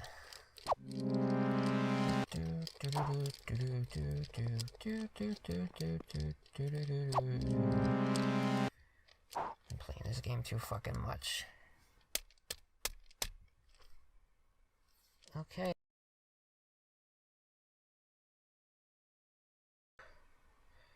And so the windmill isn't there. I think I can. So I get blocked by I do get blocked by the beds. And I go up. I think. Oh god, I could be doing this. I shouldn't be doing this while I'm talking. So, anyway, where was I?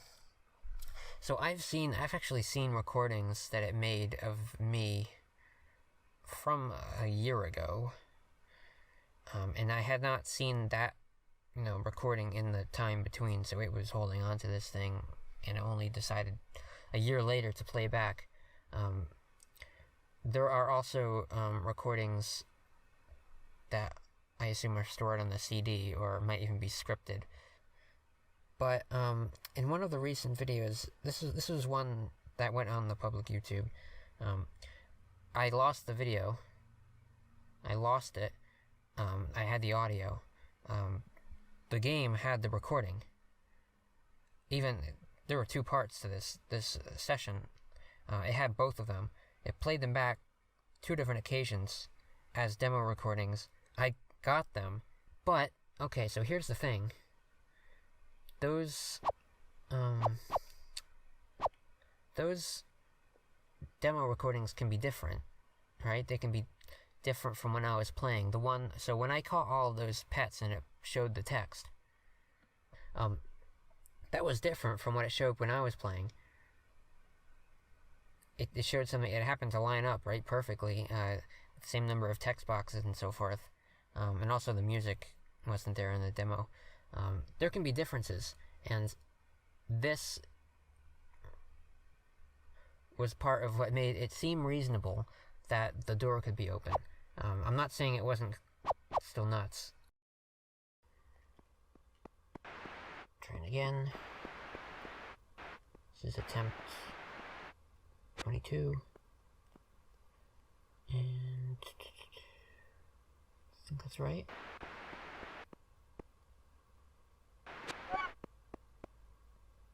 Right, now we don't have to worry about that. 1, 2, 3, 4, 5, 6. Okay. Now.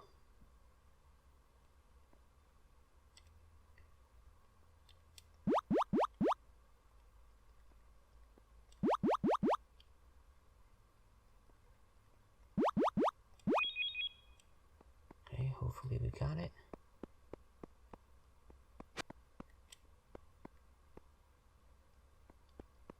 Alright, now we're on the scary part. 1, 2.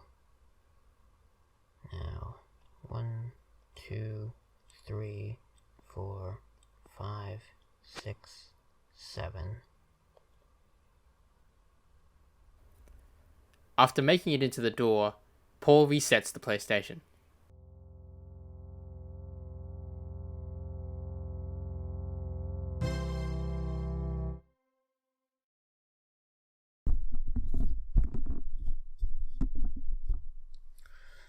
Here I am.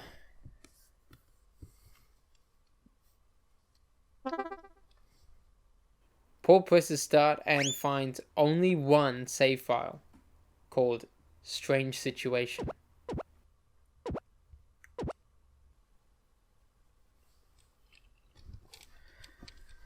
Okay, what's this? There are 3 signs. One of Care A, another with a cake and some balloons, and another with an arrow pointing left. There's also 3 arrows on the ground pointing north. Paul tries to go in another direction, but the camera doesn't follow.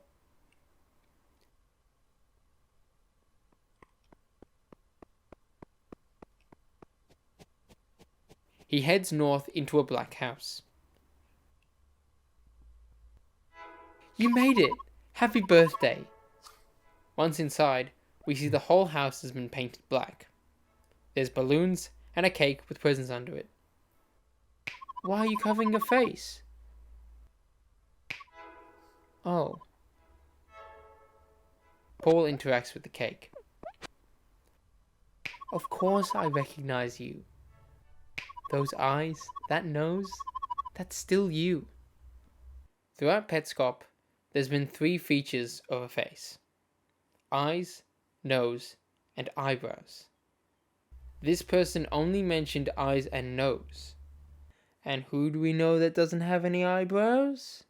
They also mention they've been covering their face. This is Care's birthday after she was kidnapped, and it's currently Care NLM. The person also says, of course I recognize you. This could be because Care no longer recognizes herself, and is beginning to disassociate. Paul then interacts with the slice of cake. Go ahead and have a slice. Oh, don't worry about those. The cake is sitting on top of drawings of a blue tool.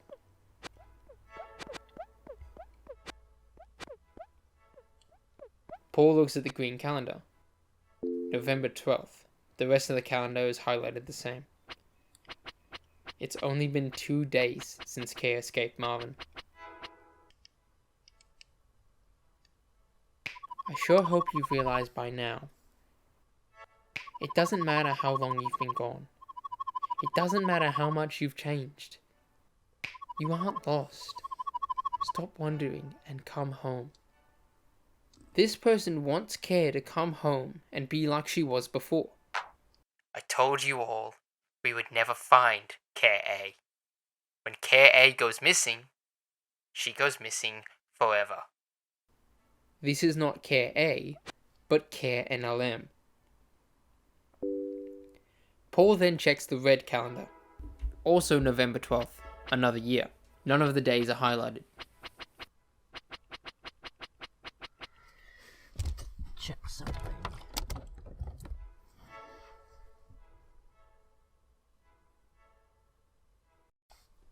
So what I'm thinking is that this is either 1995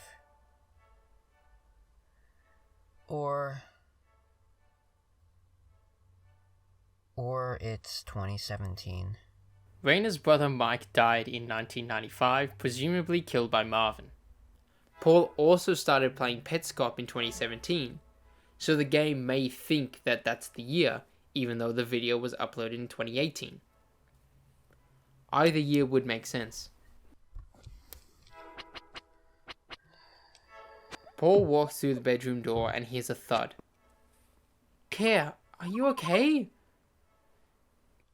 You ran straight into the door. Did you think it was open? Aw, poor baby.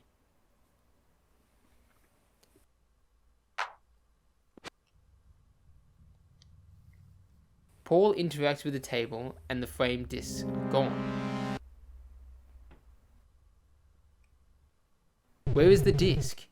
Where are the discovery pages? Wait a second. What are you talking about? What disc? Discovery pages? Jill, stop fucking ignoring me. Get in here and show me where that disc is.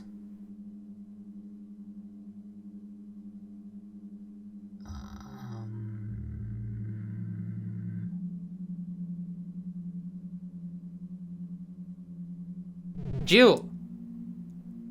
No, Care, this is Mummy. This is your mummy. Sweetie, I'm right here in front of you. There's no one else here. What are you looking at? What's over there? Care? Can you hear me? Can't you see me waving? Snap out of it.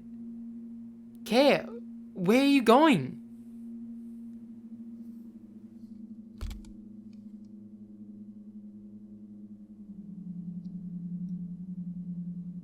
I think that was based off of a conversation that I had last year on my birthday.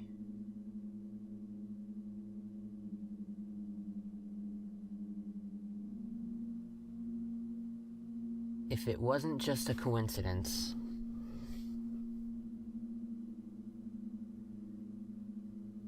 then that means I'm getting pranked. But I don't know how that magic trick works exactly.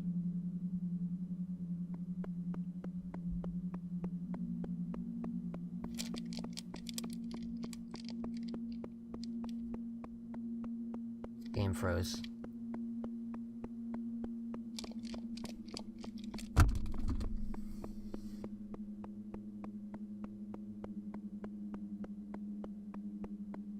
I have to call Jill right now.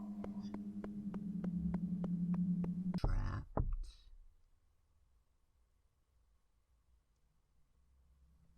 I'm feeling very weird.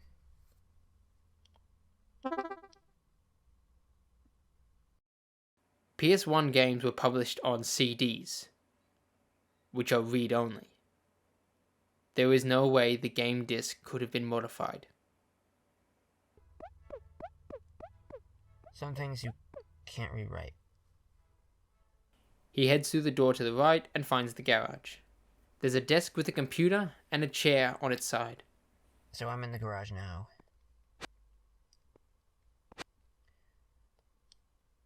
The computer has a web page. Oh. It looks to be called Petscop Discovery Pages. This is the website. Presumably the one from the sticker attached to the note from Petscop 1. For some reason, it's in the game on a computer screen. But yeah, this is it. And this is the Your Child page.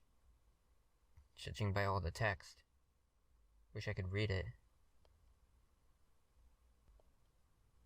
The screen then shows the player in the Newmaker plane looking at a bench. Doing this again.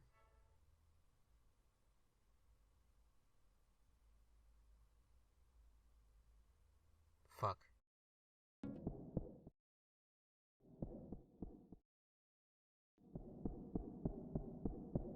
Another demo recording in the school, potentially the same one from Petscop 11. Paul explores upstairs but is dragged back to a picture of a girl.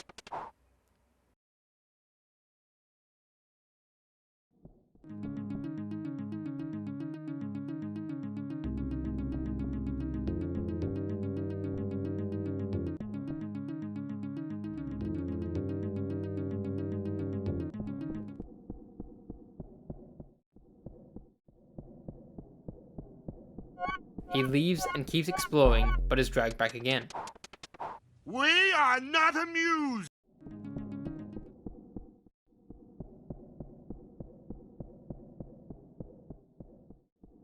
Once again, he's dragged back.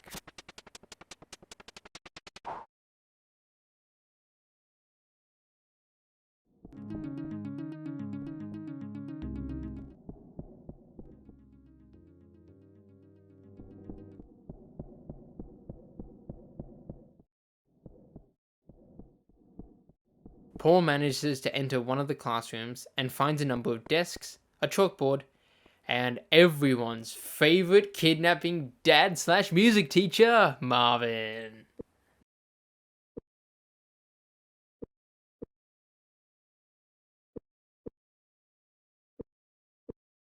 Paul tries to say something, but the game doesn't recognize his response. Not in table. Sit here for the present.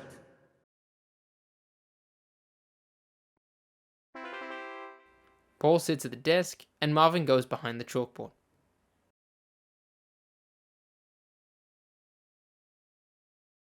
Marvin comes back with Belle, the girl from Quitter's room. This is Belle.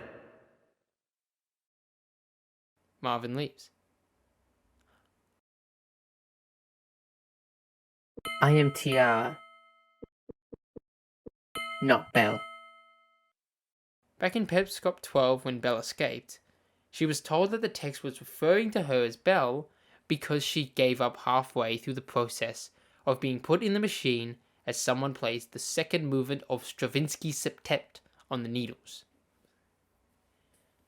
If she hadn't given up, she would be Tiara. This person is saying they're Tiara, not Belle. So was this a version of Belle that didn't give up?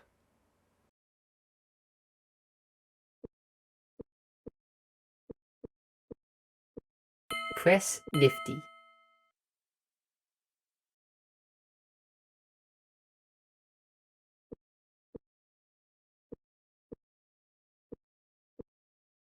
What?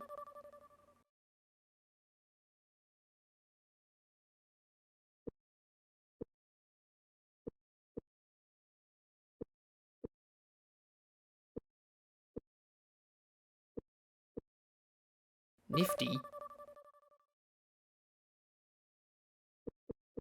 No, Player 1. Press Nifty. Paul must have pressed something because he's presented with what looks like a texture map. He draws some lines on the textures. When he exits, we see all the lines are on the textures of the walls and the chalkboard. The lines also look similar to the message left for Paul in Quitter's room back in Petscop 7. This message must have been left by this person. So, this person, Belle or Tiara or whoever or whatever their name is, can draw on textures in this pink color. Is this also the person that possessed the pink tool?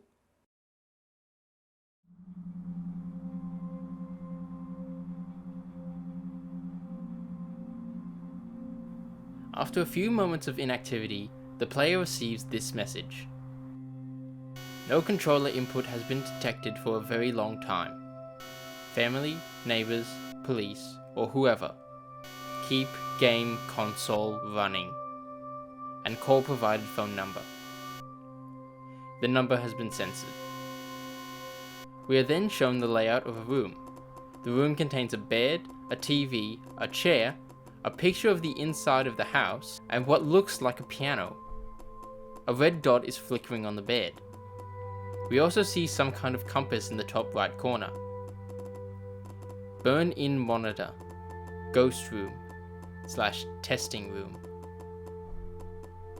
Screen burn-in is a discoloration of areas on an electronic display and occurs when the pixels on the screen don't change for long periods of time and create what's called a ghost image. That's why many systems will turn off or go into sleep mode after periods of inactivity, or will utilize a screensaver. Petscop, as it was originally intended, was also unfinished, and development may have gotten to the testing stage before it had ended. And this is the layout of the room in which players would test the game. After a long period of time, we see the red dot has left the bed and walks over to the chair. So the game is actually tracking the person in the room. And since this is not a demo recording, this is most likely Paul. Is he being held by his family in the old Garalina testing room?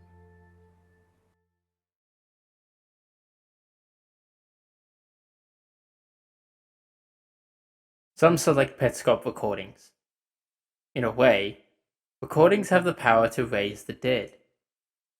They're kinda scary. We finished our long Easter egg hunt. Picking up immediately after Petscop 16, Paul opens the pause menu. The ghost room is a ship in a bottle.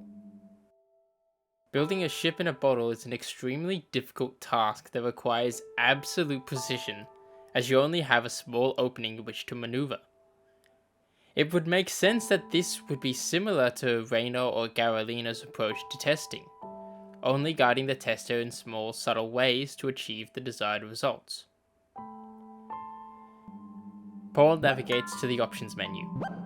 We see volume, graphics, controls, and something called sound test, which lets the player test all the sound effects and music in the game. Some of the sound effects are just question marks, so either they weren't finished, or Paul hasn't unlocked them yet. There was an interesting feature in Sonic the Hedgehog 2, where if you played certain sound effects in the right order, it would unlock different levels. This was essentially the game's version of a cheat code.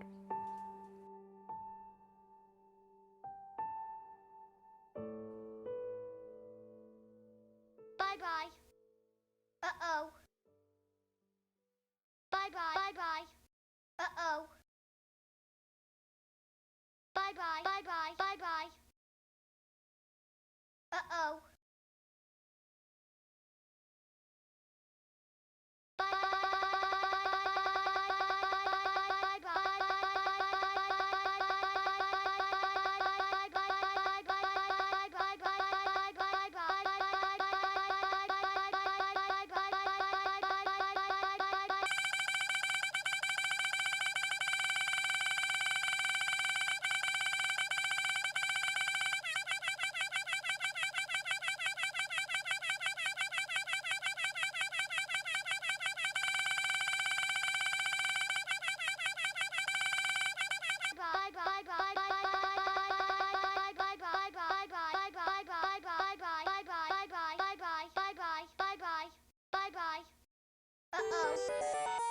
The screen turns orange and Paul sees another menu. So, again, Paul has done some convoluted trick to progress, but hasn't been given any sort of clue to figure this out. How does he know how to access this menu? The menu appears to be some developer tools and has 3 options: all recordings, room impulse, and extra stuff. Paul selects room impulse and chooses the house. He then plays it on generation 10.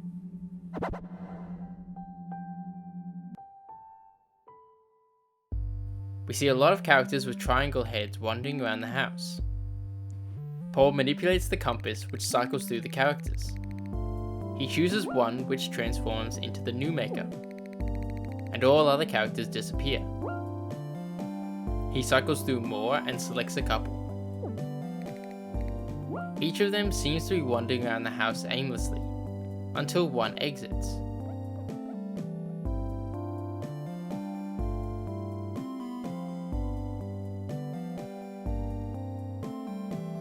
We see multiple of the characters exiting the house and wandering around different directions. What I think is going on here is known as incremental learning. Essentially, what this means is you generate multiple different AI-controlled players and give them a goal. CodePullet has some great videos on this topic that you should check out. In this one, he gave the AI the task of completing the world's hardest game. The goal is simple. The player has to get to the green box on the other side of the screen. So he generates hundreds of AI-controlled players to move in random directions. The one that gets the furthest is then used as the basis for the next generation of players, and all the other players are deleted. Each generation, the AI learns more and more about the best strategy, which improves each time, until finally, one makes it to the end. That's what I think is going on here. Petscop is generating players with some kind of goal. For each generation, the game takes the player that performed the best and uses them as the basis for the next generation. Paul selects one of the players who is standing still. Hi there. Wake up. You're free. There you go. Thank you. I want you to retrace your steps. The family, as usual, wants to learn what happened to you between November 10th and 12th of 1997.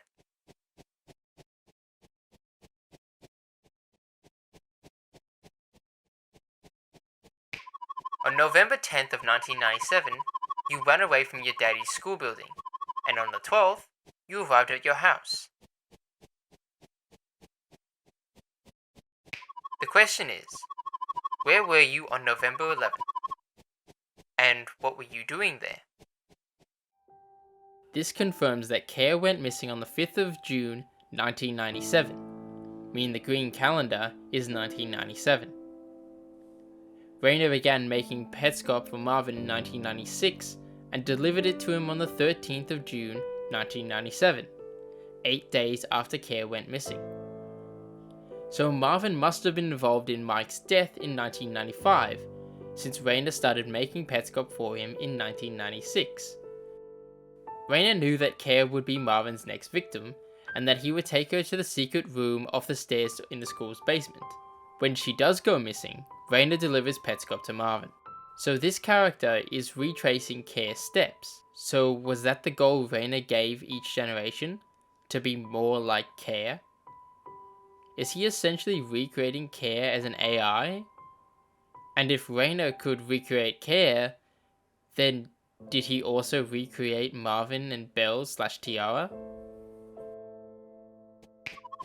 I hope to guide you to that location with a spell, which I will begin now. You are a girl named Carrie Mark, and you were born on November 12th, 1992. You have a mummy named Anna, a daddy named Marvin, an auntie named Jill, an uncle named Thomas, a cousin named Daniel. I know what you must be thinking. Have these statements always been true? Or have I cursed you? Is there such a thing?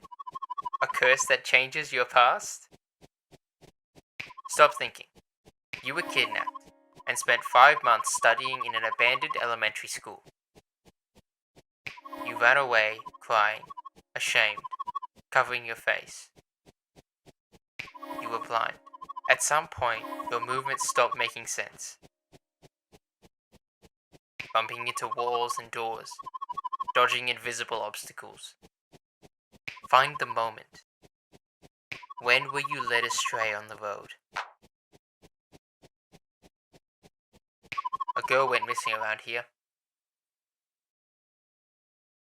Story goes, your daddy used to sit on a bench with a birthday cake, trying to lure her home. Instead of missing girl signs, he put up birthday girl signs, promising cake to the birthday girl.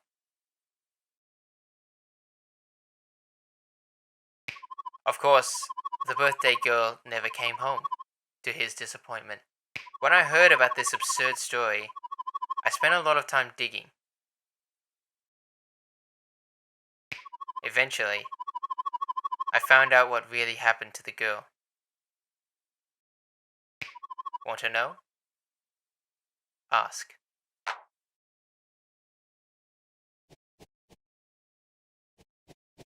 Care walks around in circles just like Paul in Petscop 11. The text box appears. What happened to her?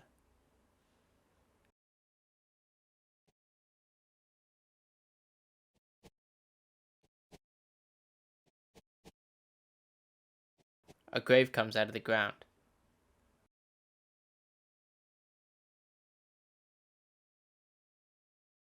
The face is the same as the one from the windmill.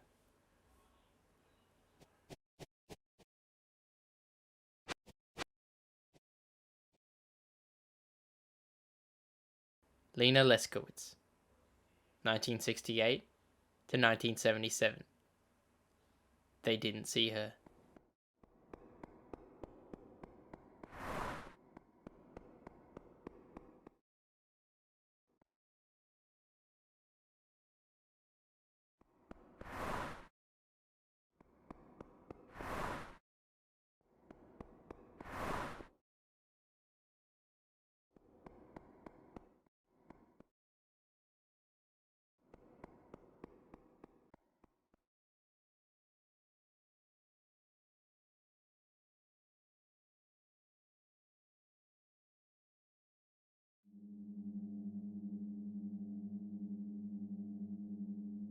Paul opens the extra stuff menu and sees designs for the player character, or guardian, Amber, Randus, Tonith, Pen, a new pet called Hudson, a strange animation of wavy jumping, a map of the gift plane, and a small house. We stare on the house as it slowly gets closer. Paul selects all recordings and is given a list of options. Each one contains a spinning memory card icon, a name, and a generation number. Paul selects a recording and can choose which generation to play it on and whether it appears as a demo. As Paul keeps scrolling, we can see that after a certain point, the recordings are no longer saved to the memory card, but on the disc itself. As we've established, CDs are a read-only format and cannot be altered after they've been published. So, all the recordings on the memory card must have been made after the Christmas where Raina gave Petscop to the family. Paul keeps scrolling through the recordings and eventually reaches ones that aren't auto recordings. Some contain a person's name and are most likely a recording of that person's play session. And some contain a number, which is most likely not their first session. For example, Ryan 2 is probably Ryan's second time playing, and Ryan is his first time. The names listed are as follows. Most of these names seem to be purely random, however, there are some of note. Tiara, Belle, Marvin, Mike, and Care are all known characters in Petscop, who we now know all played the game. Amber and Holland are the names of two pets in the game. Test 5 and Sort Test are most likely Raina testing the game before it was ready to show anyone. And then there's the odd ones. Care Dancing Sign and Fuck. Family is most likely sessions where the whole family was present. However, the most recent recording on the memory card is Family 3. Does this mean that the family has been present for Paul's sessions playing the game? This lends to the theory that the family are the ones forcing Paul to play. Perhaps they never found what Raina wanted them to see after they found his body in the bathroom. But once they found out that Paul was making progress through the game, they kept him playing so they could finally find out what happened. Paul plays the Sort Test recording.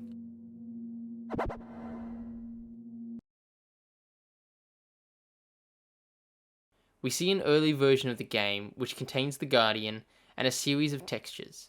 This must be pretty early in development. There's no walking animation and no collision.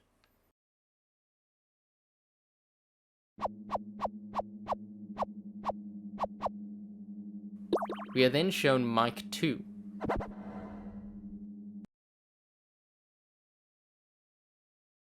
Mike walks around a room and goes through the walls. It's still early days. He walks into an early version of Randus and Wavy's room and finds an Easter egg. What? One of the eggs was in Daniel's game? What an unfair trick! Have you found every egg in the office? Mike moves back and forth as if shaking his head to say no. I'm going to assume that Raina is a pseudonym that was chosen by Daniel when he decided to confront Marvin. We then see a recording of Care from Gen 3. There's music playing and the Guardian is animated. Randus and Wavy are also present in the room, likely waiting for Care to try and solve the puzzle. Care runs back and forth. She never figures it out. Belle, however, figures out the puzzle and catches Randus and Wavy.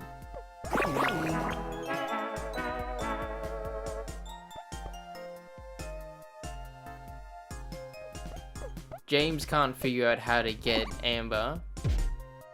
Phil is also stuck on Ronith, and Amber has somehow locked herself in the cage and can't get out. Belle easily catches Pen. Congratulations! You caught every pet in Even Care, aside from Tonith, who isn't here yet. Paul finally watches the recording that I think we've all been waiting to see. Marvin.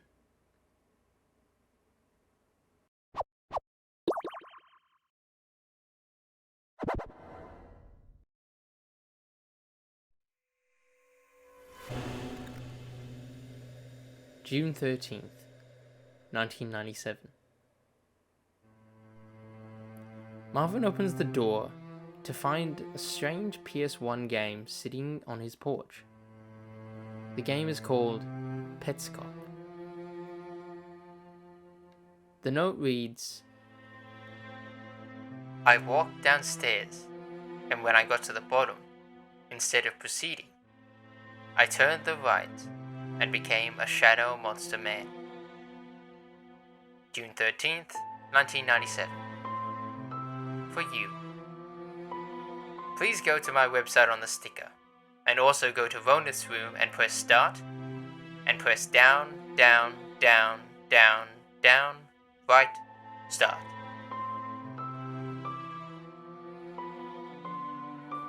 Marvin recognizes the directions to the secret room where he's keeping care.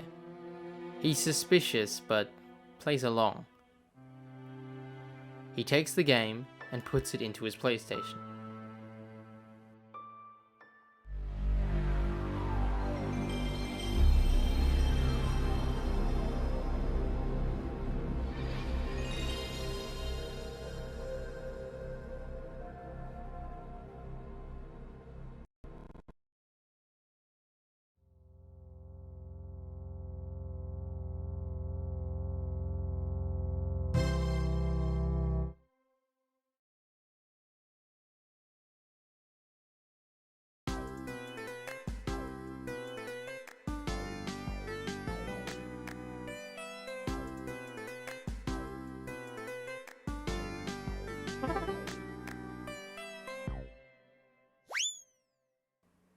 The game starts, and Marvin creates a new save file called MVM.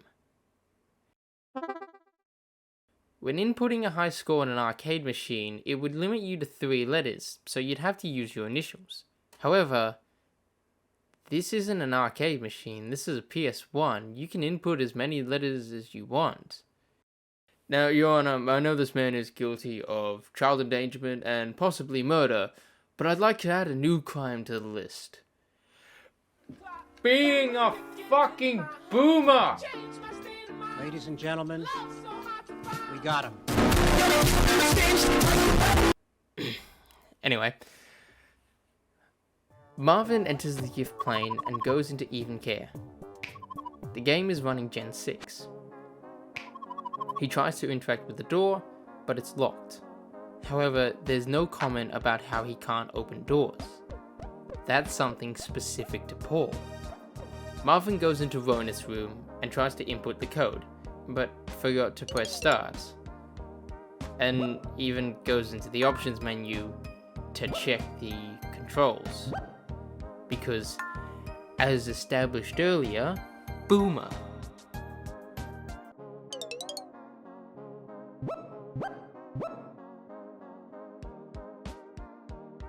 He finally inputs the right code and exits even care.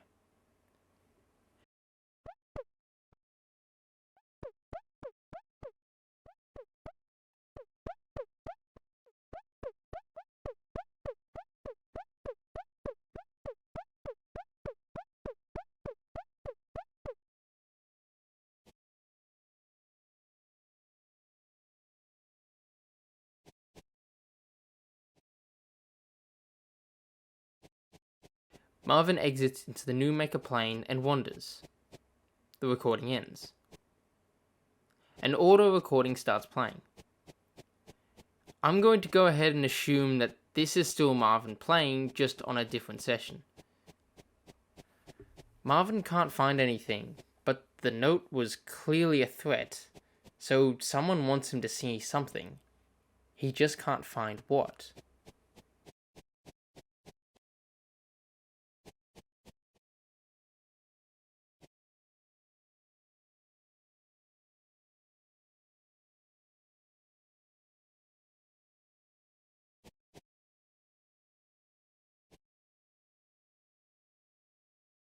Hi, Marvin.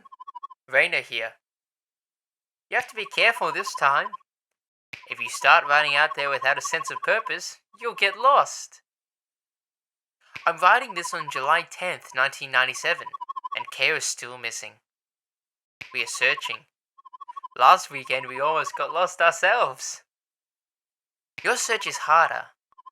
Beyond here, there are no landmarks. But this model of a brick building, though crude, should still be familiar to you.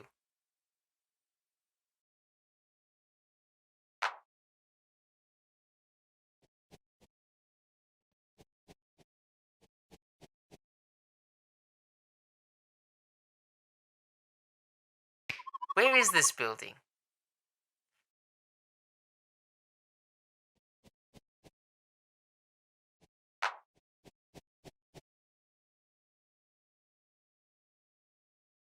From here, I want you to find a grave.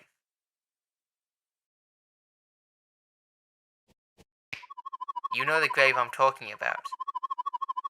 It's definitely out here somewhere. It's unmarked, of course. That's the trouble. You're the only person who can find it.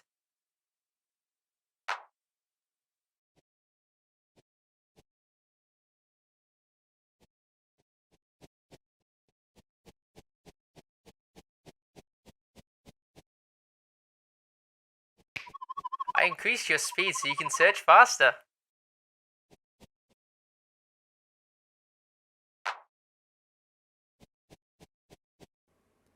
Marvin finally finds a door. He interacts with it, proving that he can open doors.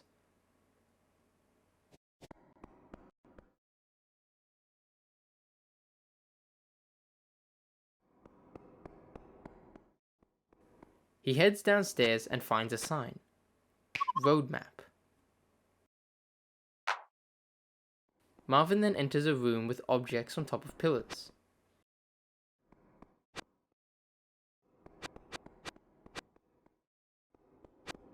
The sign reads, Caskets.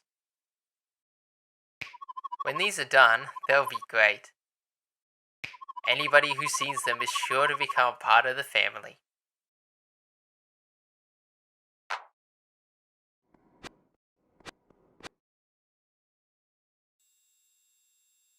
The first is a chalkboard with something written on it.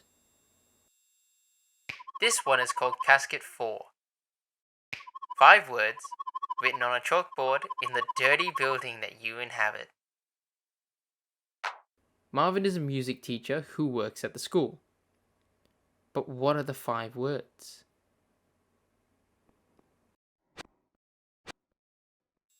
Next is a wall with something painted on it. This one is called Casket 3. After kicking you out of the house, your wife started painting the walls black to cover the stencils. I helped. She made it feel urgent. That Saturday, busy with work, she pinned a note. It contained a list of objects. That explains why the house was painted black, to cover up Marvin's stencils.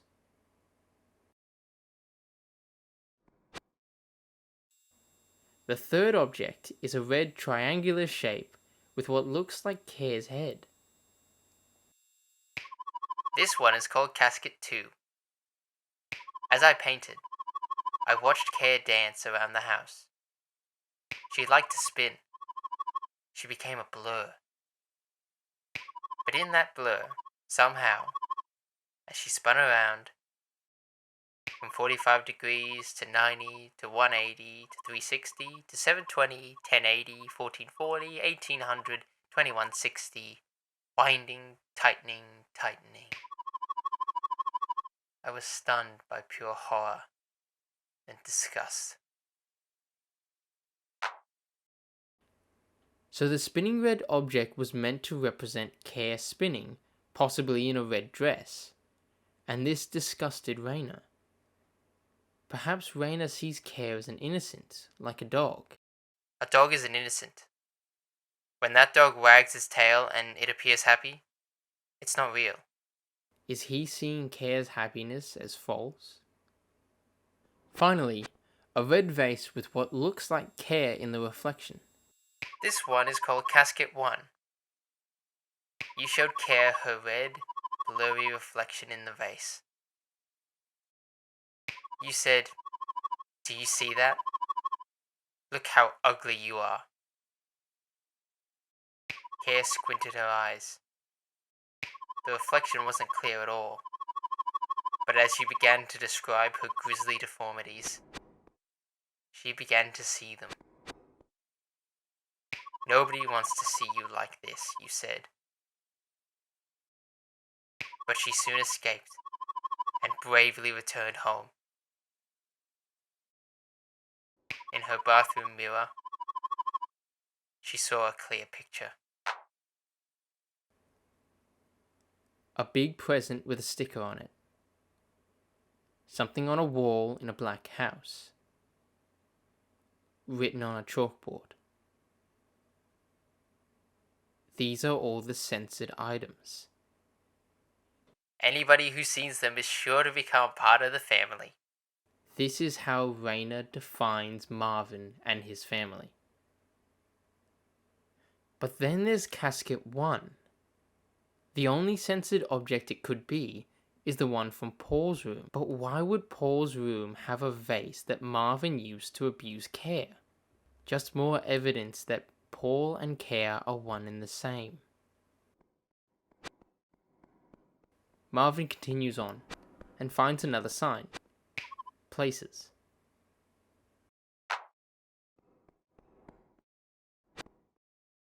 He finds pictures of a bench in front of a window, the house, the school, and the windmill.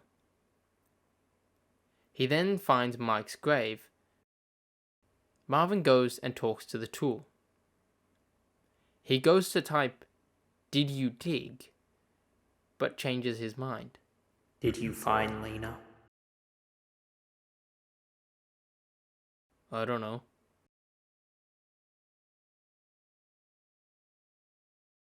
Who is your boss? I don't know.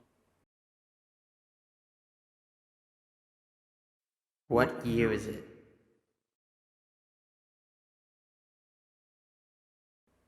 A green calendar comes down in front of the tool.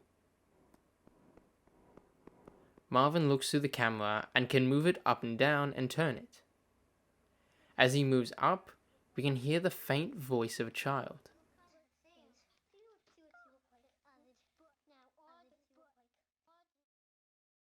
He then moves the camera down, through the ground, and in front of the tool. Turning the camera, we see a white box with the symbol from the room between Penn's room and Randus and Wavy's room.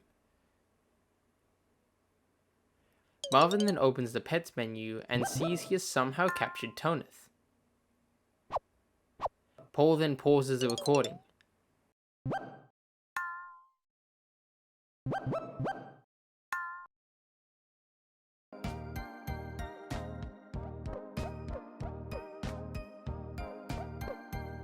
Paul plays the recording Care dancing sign.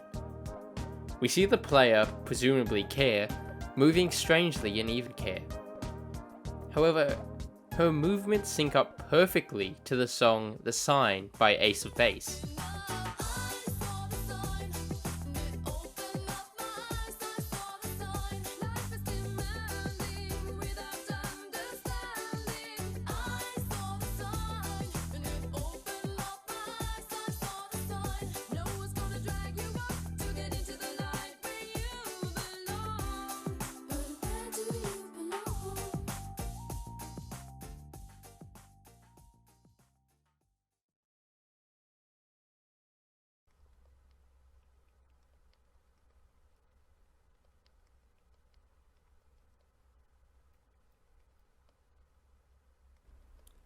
Another auto recording.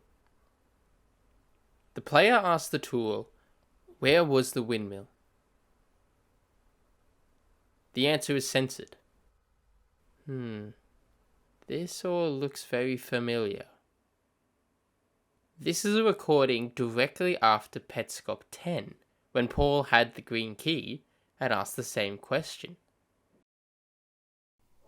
Hi there. How's it going? We then hear Paul talking as if he's answering a phone. Yeah, I'm okay. What do you think of that picture? He must have sent a picture of the tool's response to his friend, so it must be something important. But why keep this censored when all the other items have been revealed? Yeah, so I went up and I typed, where is the windmill? And that didn't work. And so I tried, where was the windmill? And that's how I got the text in the picture. Yeah, I looked them up. The top numbers, I looked them up.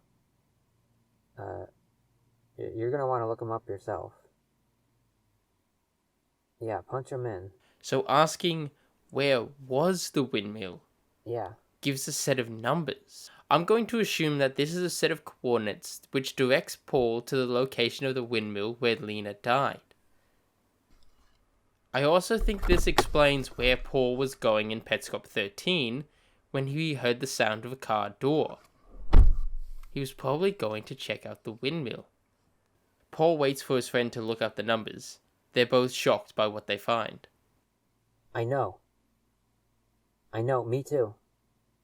That was what, that first thought. There's not a lot of detail, but it looks like a stone, right? Not yet. Actually, I wanted to go with you tomorrow. Friday. How about that? Okay. No, I'm gonna sit on it until then. I'm not showing the family until I've seen it myself. So Paul doesn't want the family to know what they found. That explains why he stopped the recording of Petscop 10 when he did. But he didn't realize that the game records everything. So now the family has access to these recordings. I don't know. I'm not recording. I stopped it. So, what do you think of the bottom numbers? No, they're different. I want to hear what you think first. Paul's friend gives their theory about the bottom numbers, which Paul responds with, Yeah, we would have to find out how big. Like, we'd have to find out how big a tile is. One of the tiles. Like, if we could figure out how big one tile is, what I'm thinking is if we could measure how far away the staircase is, the staircase is from the windmill, the staircase closest, the one that's closest to the windmill. If we could measure how far away that is from the windmill, what I'm wondering is if we could find something there. So Paul thinks that the Newmaker plane might match up with a location in the real world. The stone being where the windmill used to be, and using his knowledge of the layout of Petscop, he thinks he can find something where the staircase is in the game. He also thinks the reverse might be true, where something in real life could lead into something in the game. It's exciting. This is why I'm not telling the family, because it's exciting. But it's unlikely, but it's still worth a try. And what I'm thinking we should do, go and measure the stone on the ground, compare it to the size of the windmill in the game, and then we can use that for conversions. They don't know much more than we do now. They didn't. I don't like talking to them. They intimidate me. And I'm sure they wouldn't intimidate you at all. Hey, have they called you? They haven't called you, right? I mean, Jill specifically. She hasn't called you. No, I didn't voluntarily mention you. She asked because I'm talking to you in the first few videos, right? And so she asked who I'm talking to in the videos, and so I told her, but she didn't ask anything else, so I don't think she actually cares. Yeah. And and you don't have to worry about it, right? Because you aren't family, so you wouldn't have a room. That's the thing. So this person isn't part of the family and doesn't have a room in the child library. Paul's friend is offended that he said they weren't part of his family, and Paul quickly apologizes. I didn't mean it that way. Just you probably don't have a room. That's my only point. No, you don't want her calling you anyway. Like you won't be able to escape if she. That's the thing. If she were to start, yeah. Won't be able to escape? Is that what happened to Paul? Is Jill the one making him play Petscop? I have to call Jill right now. Paul then says he needs this person's puzzle genius. Good. Well, okay. So, I was expecting the cage puzzle to lead into something else. But there's really nothing here left. Yeah. The Tiara character is gone now. Yeah, completely. Like you look over on the other side, and now there's not. There was like the Tiara character was there, and then I left, and then the next time I came back, they were gone. Paul's friend says something. Give me a second to verify that logic. The video cuts, and we see Paul heading back to Mike's grave. We hear Paul moving around in his seat. What? Why would I be in a car? I'm playing Petscop. Why would I be playing Petscop in a car? The fuck? That was just my door.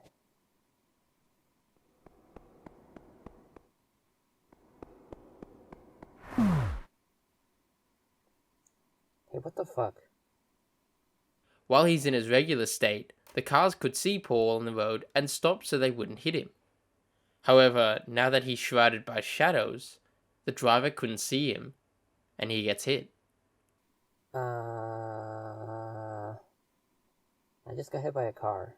The camera slowly moves upwards as Paul explains the situation to his friend. I walked on the road where the cars pass by and they never hit me. I just walked on that road and the car hit me and I disappeared.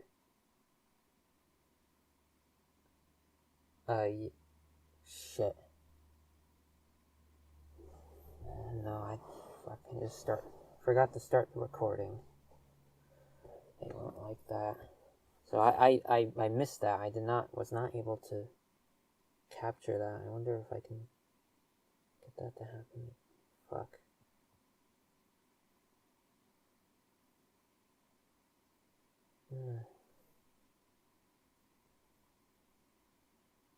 Tiara walks onto the road and looks at the camera.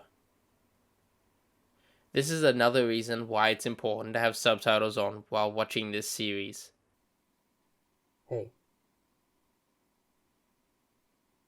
You there? Oh, you there?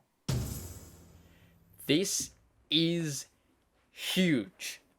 So the friend that Paul started making these videos for is Belle. And now that Tiara is on screen, Belle has stopped talking. Tiara looks to the right as if trying to point something to Paul. Paul drops his controller and gets progressively more annoyed at Tiara. You want me to do something? Come on, what do you want? I know you're trying to say something to me. What? What? What? What? What? What?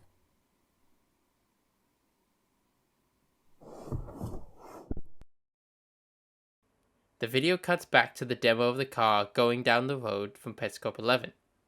We then see the bench in front of the school. The compass is also visible in the bottom left corner. A character with a red triangle head steps towards the bench. The player uses the compass to select this AI instance. So if this is an AI, who is it recreating? The player walks into the school and interacts with the lock. They don't know the combination either. They head upstairs and are torn back to the picture of the girl.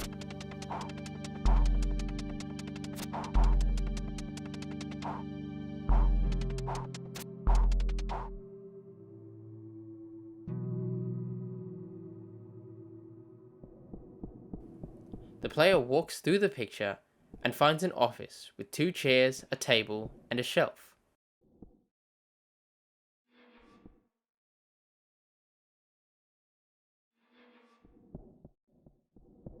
Hi there! Sorry for pulling you out of class. I know you've been busy catching up. Don't worry, I just want to talk to you. Hey, do you want to play a game? You can pick any game you want, and we can play it together. The player is then given a choice between games: Grave Robber, Checkers, Rotation, and Accident. The player selects Grave Robber. Grave Robber is kind of like Battleship. Oh, you already know Grave Robber? That's good. I don't like explaining things. The game board is similar to Battleship with 2 sections at the bottom and top. The player is told to place their windmill on the bottom section of the board. There are also 2 pieces on opposite corners of the board. The player places the windmill and 3 graves on the board. They are then given 3 options: continue, record, and quit. They choose record and mark out the starting positions of the 2 pieces on the top section. They then choose continue. They choose to move. Player 1 has moved 6 spaces to the right. Player 2 has moved 6 spaces to the left. While the game says player 2 moved 6 spaces, on player 1's screen, player 2 only moved 5 spaces because they were stopped by the windmill. So is that how this game works? The player can move however they want on their screen, but are bound by obstacles on their opponent's screen. The door is open in one generation, but closed in another. I called you several times and you didn't come. Do I have the wrong name?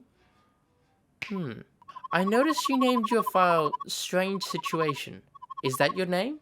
Please confirm. The player enters their name as Paul. But this can't be the real Paul. We saw this as an AI instance. Is the game recreating Paul as an AI? It would definitely have enough button inputs by now. Paul. Okay. Your turn, Paul. Paul records player 2's location on the top screen. He then digs on the spot above him. Player 2 reported that nothing was found there. The game continues as the players move about and try to figure out where each other's graves are. Are you right-handed or left-handed? You don't know?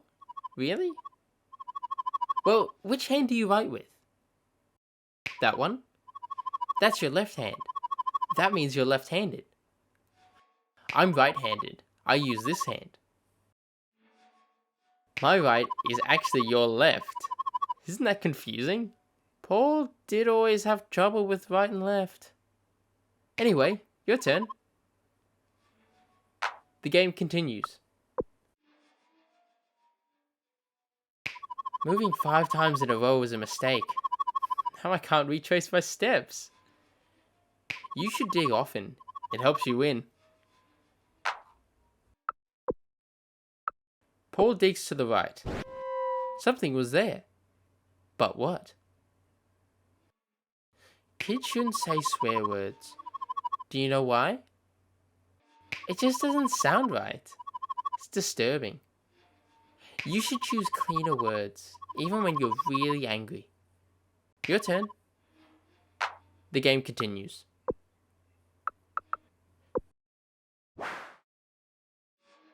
That's a very big boo-boo on your face.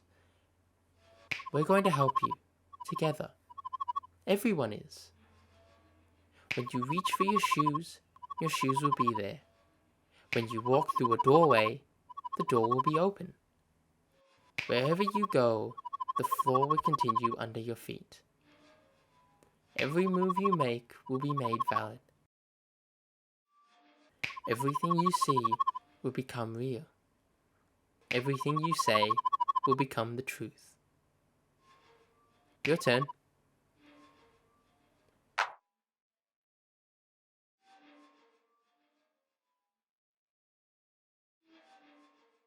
Paul quits. You want to quit? Why? Oh, I don't blame you. Grave robbery is vile. This is an awful game, huh? We can play something else if you want. Paul doesn't choose any other games. It's okay. You can go. I hope you find your real house.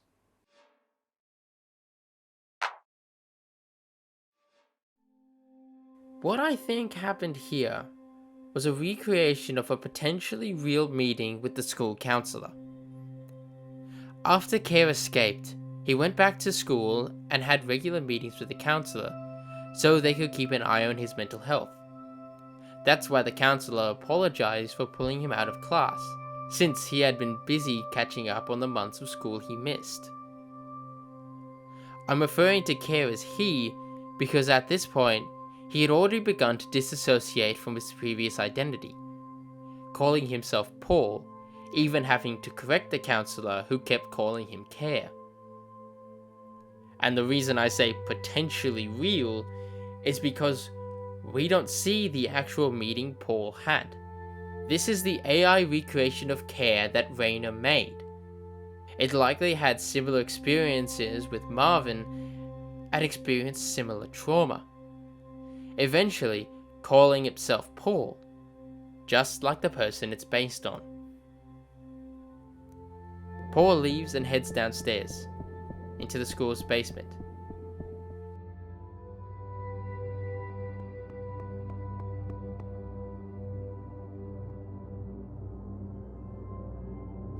But instead of continuing, he goes to his right.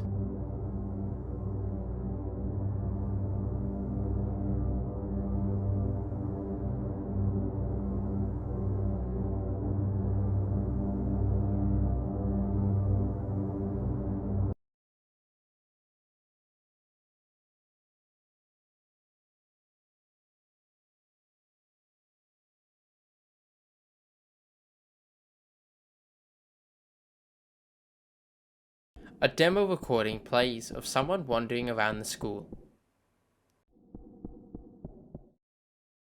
They head upstairs into what looks like the Garolino office.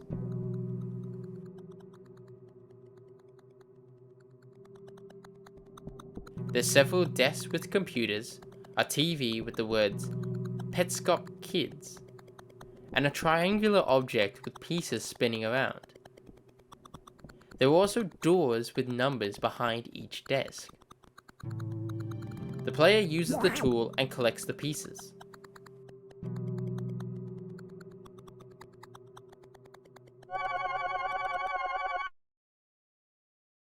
The lights go out and the computers shut down.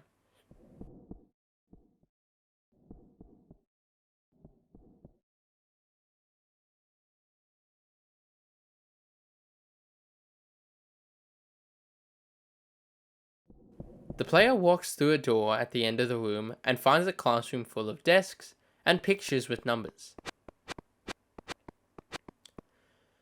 The player interacts with the chalkboard, but the writing has been censored.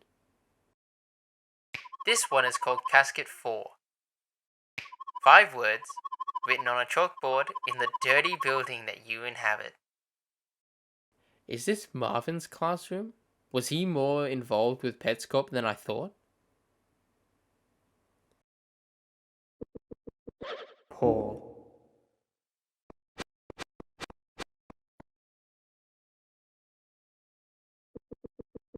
What room are you in?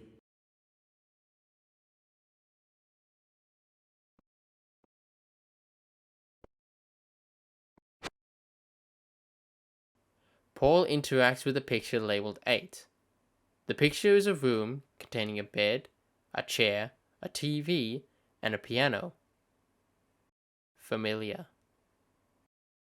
The layout of this room most likely matches with the room behind the door labeled 8. Paul looks at each room until he reaches room 1, which has the same layout as the ghost room. Paul moves around as if indicating this is the correct room.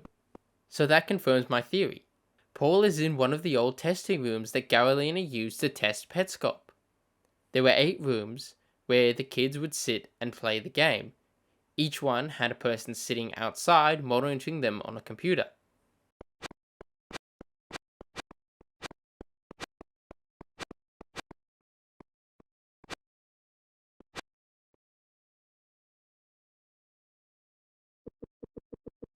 Thanks.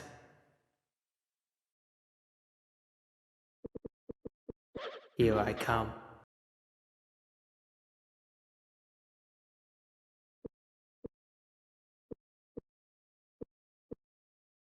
What?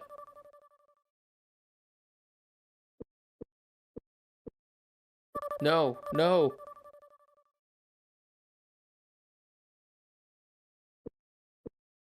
Paul stops typing something but stops halfway.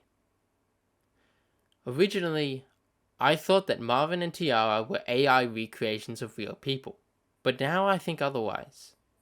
The original PlayStation had a feature called a cable link, which allowed multiple PlayStations to link up for multiplayer experience on multiple TVs. I think that Reina has somehow altered the link cable feature so that it could work over a wireless connection. This is why the generation of Marvin's game kept increasing, because Reina was able to monitor his progress and update the game to nudge him in the right direction when he needed to. I think the reason Paul stopped typing is because after he confirmed that he was in the first testing room at the Carolina office, Marvin broke in and attacked him. Basically, Paul just doxed himself. We have no audio of Paul in this video, so we don't know what Marvin has done to him, or if Paul is even okay. He seems to keep playing, but as far as we know, he could be bloody and beaten from what Marvin did to him. And as far as we know, Marvin could still be in the room.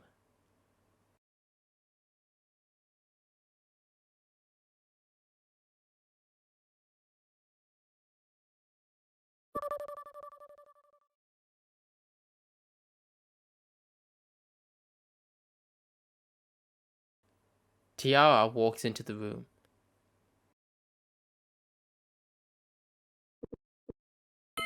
I'm sorry.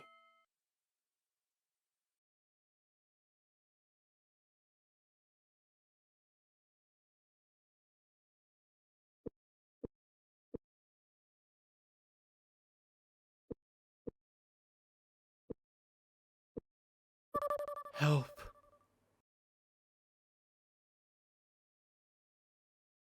Tiara uses the nifty function to write 9219 on the chalkboard. Paul heads back downstairs to the locker and inputs the code. Inside is a large Easter egg and a note. Your new life letter. The name? Tiara Leskowitz. Your message. You are off to school today. I will miss you. I love you so much. I miss you so much when you're off to school for the day. I will be waiting for you when you come home. I will be on a lawn chair in the driveway waiting for the bus to drop you off. Every day I am so happy to see you come home and tell me what you learned. I hope everybody treats you with love and respect. Love you forever. No matter what. Mummy. This brings up an idea which I haven't really touched on, but is a central piece to Petscop. And that's the idea of adoption. It's no secret that Even Care is reminiscent of a pet shop, where you can go and pick out a pet that you can love. The child library is also similar to an orphanage, where potential parents can go and pick out a child that they can love. Raina is comparing adopting a child to buying a pet. After Kare's kidnapping, she was traumatized and wasn't acting like her old self anymore. Her mother, Anna, couldn't cope and decided it would be best to give Care up for adoption. Essentially, her child was broken, so she returned it. Good thing she still had the receipt. She lied to Care and gave up on her.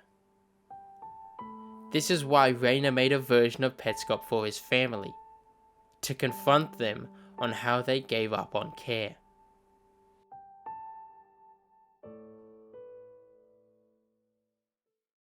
Paul keeps wandering around the school and heads downstairs.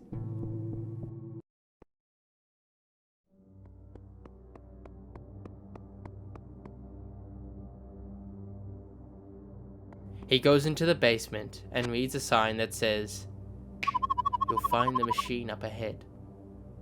This is the only entry or exit. You will pass through this room again as you leave. Keep in mind, everything here your baby will see."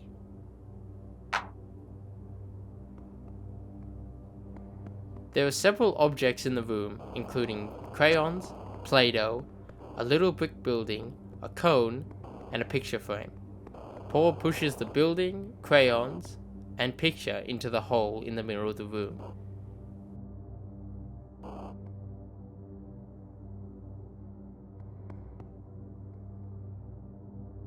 The door to the side opens.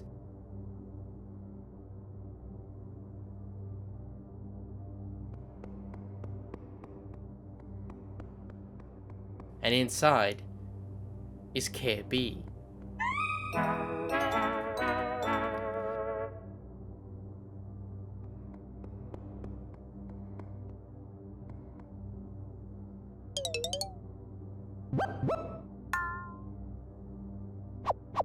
Care B's description reads, Care B is scared and pounding on the door. I open it. It's so dark that I can't see her. So I pull her out, and the light hits her face. And they won't even give me a picture of her now. They're all scattered in graves. And I'm a piece of shit. Here I go.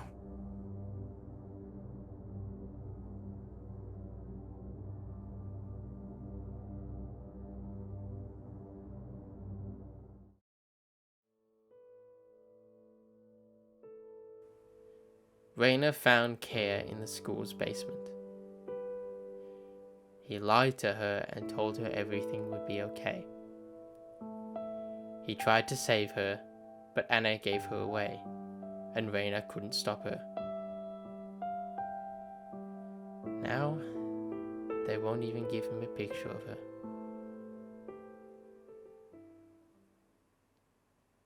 Paul enters the room at the end and finds both Marvin and Belle in a red room with a large machine. Paul uses all his pieces on the machine and stands next to Belle.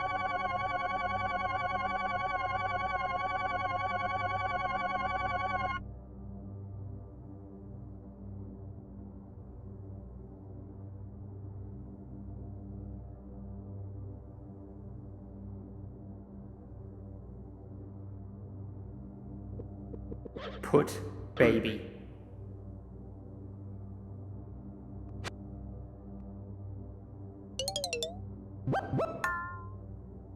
Paul puts Care B in the machine. Spin when ready.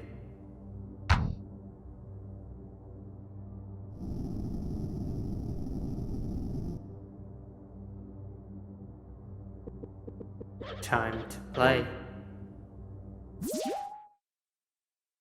Paul picks up the Needles piano and begins to play what I assume is called Stravinsky's Septet.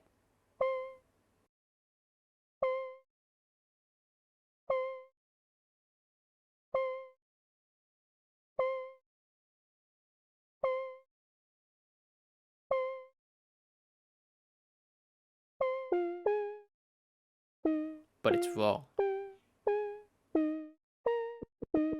Fuck. Stop.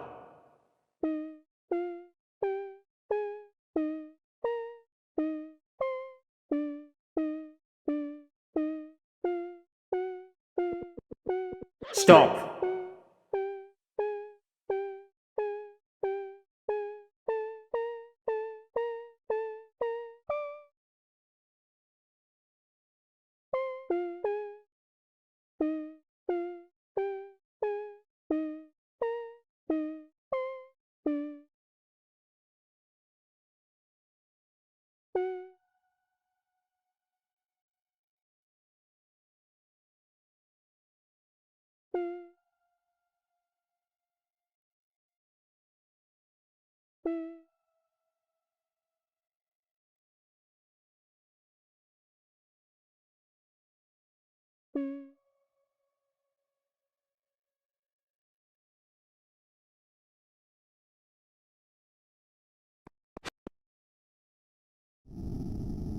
Paul spins the machine and finds an Easter egg.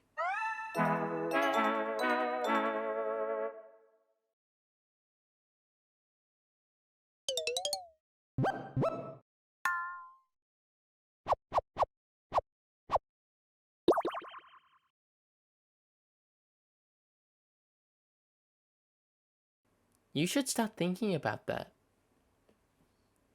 This phrase was heard all the way back in Petscop 1, in Amber's description. What's the safest place you can put her in? You should start thinking about that. Anna believed that it was in the orphanage. Raina believed it was with him. Where does Paul think?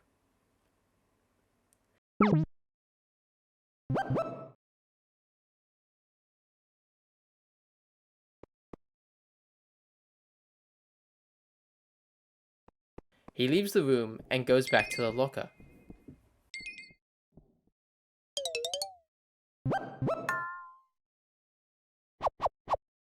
Places the egg with the other one and leaves the building. The best place for it was with its sibling.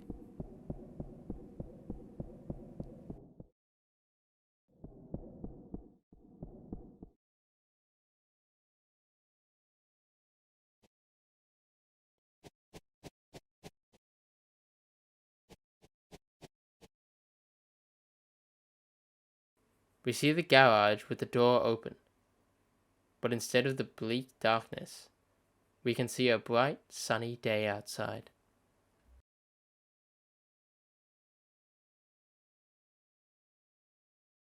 And finally, after probably the longest video I will ever make, we finally reach Petscop 24.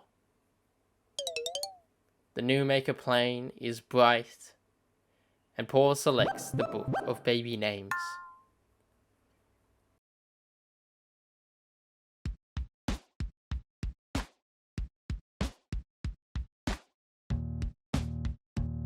We see a long list of names, each one associated with a different trait.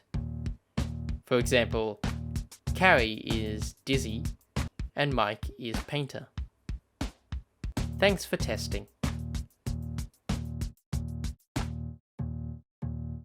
And now, a message from Mrs. Mark, who is working very hard as we speak. Hi, Michael. Consider this your birthday card. Sorry I can't put money in it. When I heard how many kids were coming to your party, I was so impressed. Thank you, Big Brother, for letting you and your friends play games all day, making you so popular. Also, thank your other auntie for making all this possible. If you see her, I mean. Not everyone can. But anyway, happy 7th. I'm so sorry I couldn't be there. I hope my gift makes up for it. It's the one in the black box. Carrie helped pick it out. Thank her. Opening gifts is so fun. A lot of little mysteries. And all are solved. It's so cathartic. Anyway, I sure hope you have fun. See you soon. Love you. Auntie Anna. P.S.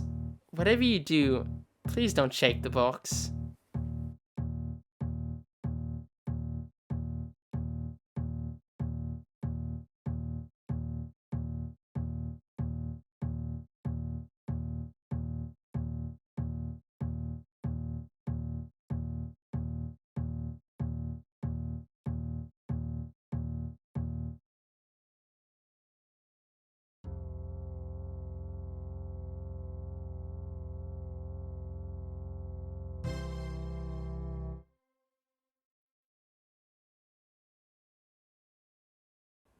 The final video on the Petscop YouTube channel is kinda cool.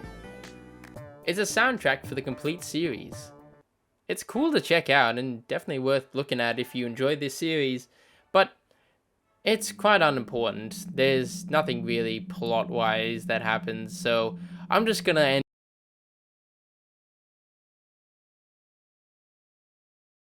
And now.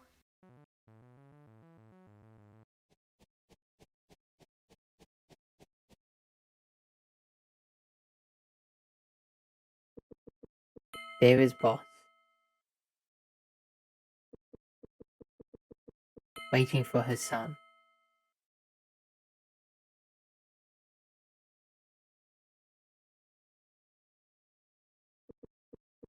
Paul.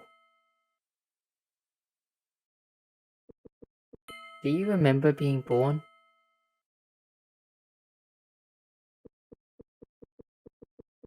Struggled away.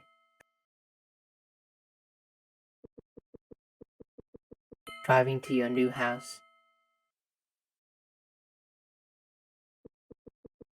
Boss in driver's seat. Me in back. I could not wait to be your friend.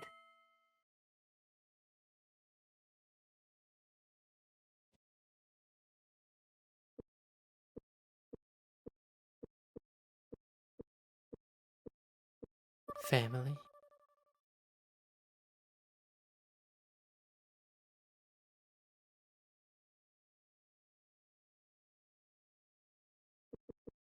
We can investigate this together.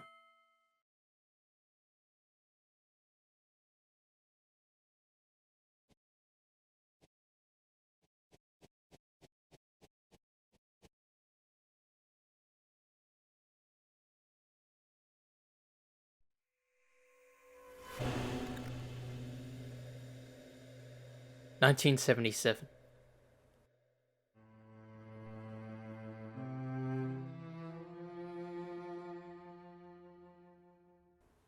Lena Leskowitz visits a windmill with her sister Anna and friend Marvin. Being the young teenagers they are, they do something reckless, which ends in Marvin hitting Lena with his car, killing her, and destroying the windmill. Marvin convinces Anna that she is also at fault and that she will go to jail if anyone finds out what happened. Marvin insists that he is the only person she can trust. They bury Lena's body and leave. 1980 to 1994. Marvin and Anna get married and have a daughter named Carrie. Jill and Thomas also get married and have 2 sons, Daniel and Michael. Marvin gets a job as a music teacher at a school. He sexually assaults several girls who remind him of Lena. At some point, he and Anna notice that Carrie isn't growing eyebrows, which reminds Marvin of Lena even more. Daniel gets a job working for Garolina, a studio that allows students at the school to be testers for their games, even setting up a special testing room in the school. Daniel begins making Petscop. 1995. Mike discovers Marvin's crimes. He's too scared to say anything, but he finally confesses what he saw to his brother Daniel. But Marvin hits him with his car, killing him just before his 7th birthday. 1996. Filled with grief, Daniel can't continue Petscop and the project is scrapped by Carolina. Daniel does more digging on Marvin and discovers what happened to Lena all those years ago, also realizing that the girls Marvin assaulted had some resemblance to Lena's photos. Also realizing that Carrie has the biggest resemblance to Lena, Daniel figures out that Carrie will most likely be Marvin's next victim. Daniel decides to confront Marvin about his crimes, but knows that he would likely also be killed. Adopting the pseudonym Raina, he continues developing Petscop, this time with the intention of confronting Marvin. Next time he's at his uncle's house, he installs a special link cable into Carrie's PlayStation, allowing him to connect it to his own PlayStation wirelessly. At some point, Anna realizes the abuse her and her daughter have been suffering from Marvin, and kicks him out of the house. 1997. Marvin is only allowed to see his daughter every second day, but Anna fights this decision and the court reduces his visits to only weekends. June 5th. Anna asks her nephew Daniel to help her paint the house to remove Marvin's stencils from the walls. She is scared that Marvin may come back that day and asks Daniel to stay the night just in case. That night, Marvin breaks into the house through Carrie's window and kidnaps her. He holds her in the school basement and constantly remarks at how ugly she is and that nobody loves her. The only way that he would love her again is if she became Lena. Clearly insane and obsessed with his childhood friend that he killed, he tries to perform a rebirthing ritual that will transform Care into Lena.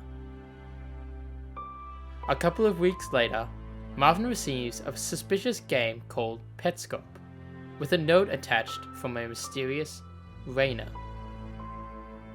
He plays through the game, and it is revealed that someone knows about what he's done and suspects him of kidnapping Carrie.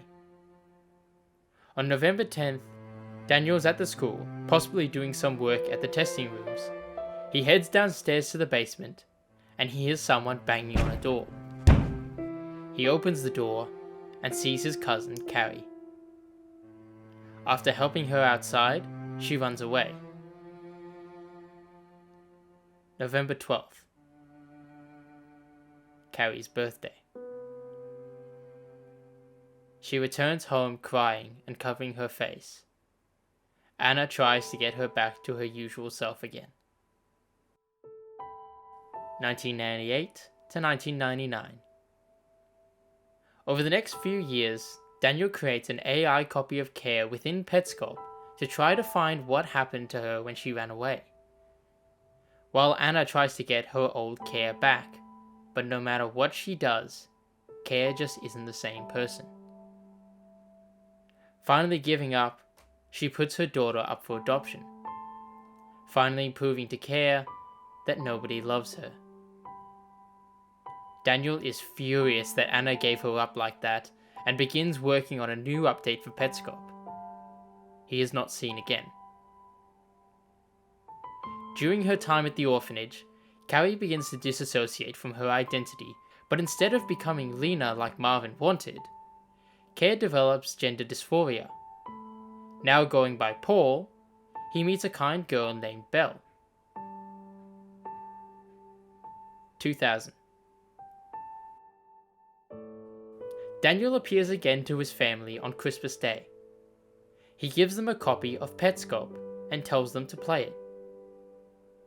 They try to figure out what to do, but can't find where to go after inputting the code in Ronit's room. They go to ask Daniel, but find him dead in the bathroom. 2001 to 2016. Paul has completely disassociated from his previous life as Care, repressing all the memories from his abduction. Both he and Belle are adopted by a woman named Tiara Leskowitz. It's unclear what Tiara's relationship is with Lena and Anna, but through Tiara, Paul gets in contact with his auntie Jill and her family. They try to explain the situation to Paul, but the memories have become repressed and he just can't grasp on what happened to him. Jill insists on Kea knowing what happened to her, but Belle disagrees, thinking that Paul needs to move on. Jill and Belle don't like each other, and Jill constantly reminds Belle that she is not family. Paul doesn't know why, but Jill and her family intimidate him. Belle finds Petscop and begins playing the game, finding more than the family could. While playing, she encounters Marvin, who is also still playing. Marvin has lost his family, and the only thing he has left is finding out who made Petscop and could still expose him, not knowing that Raina is dead. Belle figures out everything that Marvin did, but is trapped within Quitter's room before she has any evidence. 2017. Jill and Belle finally agree that Paul should know about what happened, and that Petscop may be the only way to get through to him. So Paul starts playing the game.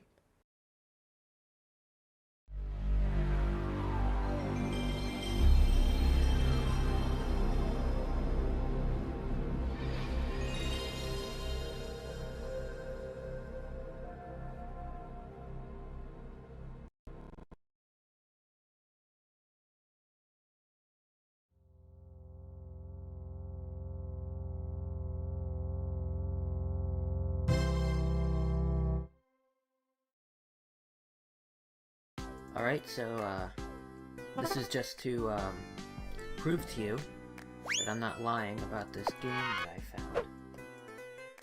I'm just gonna walk you through everything that I've seen so far. And, obviously it'll be exactly as I described it, because this is it. 2017 to 2019.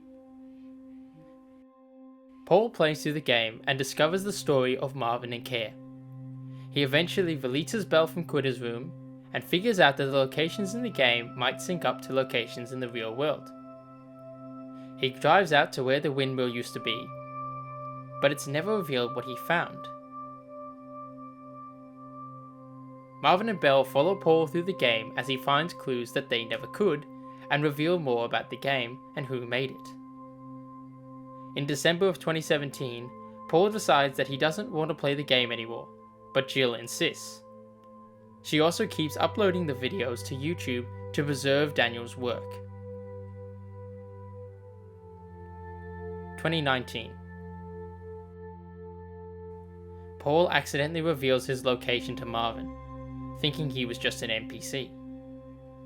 Marvin breaks into the testing rooms and finally reunites with his daughter, but she's all wrong. He gets angry and beats Paul. Now obsessed with the game, Marvin makes Paul go to the basement in the game and tries to perform the rebirthing ritual so that Paul will finally become leaner. The ritual doesn't work, and Marvin storms out, finally giving up. After finally confronting his past and finding out the truth of his family, Paul is greeted by his new family. With his sister Belle and mother Tiara, they all move on and finally leave the past behind them.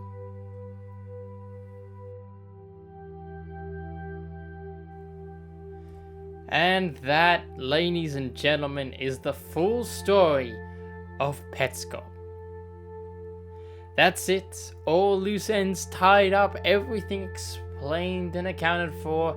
Yes, sir, every puzzle has been solved. How did Raina know that Paul had trouble opening doors? How did the game know that it was Paul playing so it would know he couldn't open doors? This character was referred to by Raina as Belle, but she insists that she's Tiara. How did Raina create a completely self-aware AI on a PS1 from a few button inputs? Why is the Garolino office in a school? We know Marvin wrote on this chalkboard in the testing rooms, but he's a music teacher. Why is he in the testing room? Why is the tool's response to this question censored when the other items were revealed? What did Paul find? Why did he lie to Belle about being in a car, even though he planned to visit the windmill with her anyway? Whose dog was hit by a car? Are Tonith and Ronith supposed to be Daniel and Mike? But Tonith was the older brother who got hit by the car, and Mike was the younger brother who got hit by the car.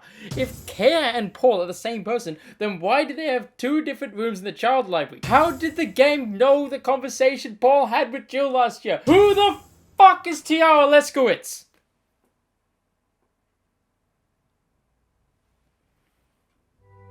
I truly believe that there's no one right way of viewing Petscop. We get a few hard clues, like we know Lena died at the windmill, Marvin kidnapped Kaya, but there's a lot of little things that just don't fully add up. Opening gifts is so fun. A lot of little mysteries, and all are solved. So cathartic. I think this was the creator's way of telling us that there is no unifying theory that solves everything. Dealing with childhood trauma is not a straightforward process. It's confusing and complicated, and it doesn't always make sense. But you just get all the pieces you can and fit them together in a way that can satisfy you enough to keep going and follow a new path in life. Paul's Petscop journey is over. He's finally out of the dark, and his family were there to greet him in the light. Petscop is not like other analog horror shows. It doesn't rely on jump scares or monsters, but rather the horrific realities faced by those who suffer from childhood abuse, through the lens of a Sony PlayStation. So I implore all of you to go watch this series in excruciating detail. Find every clue in every piece of this puzzle and discover your own thoughts. Because the way you view this series may be completely different to mine. And that's what's interesting. But one thing I think we can all agree on is this. That's a dead kid. Yep. Yep.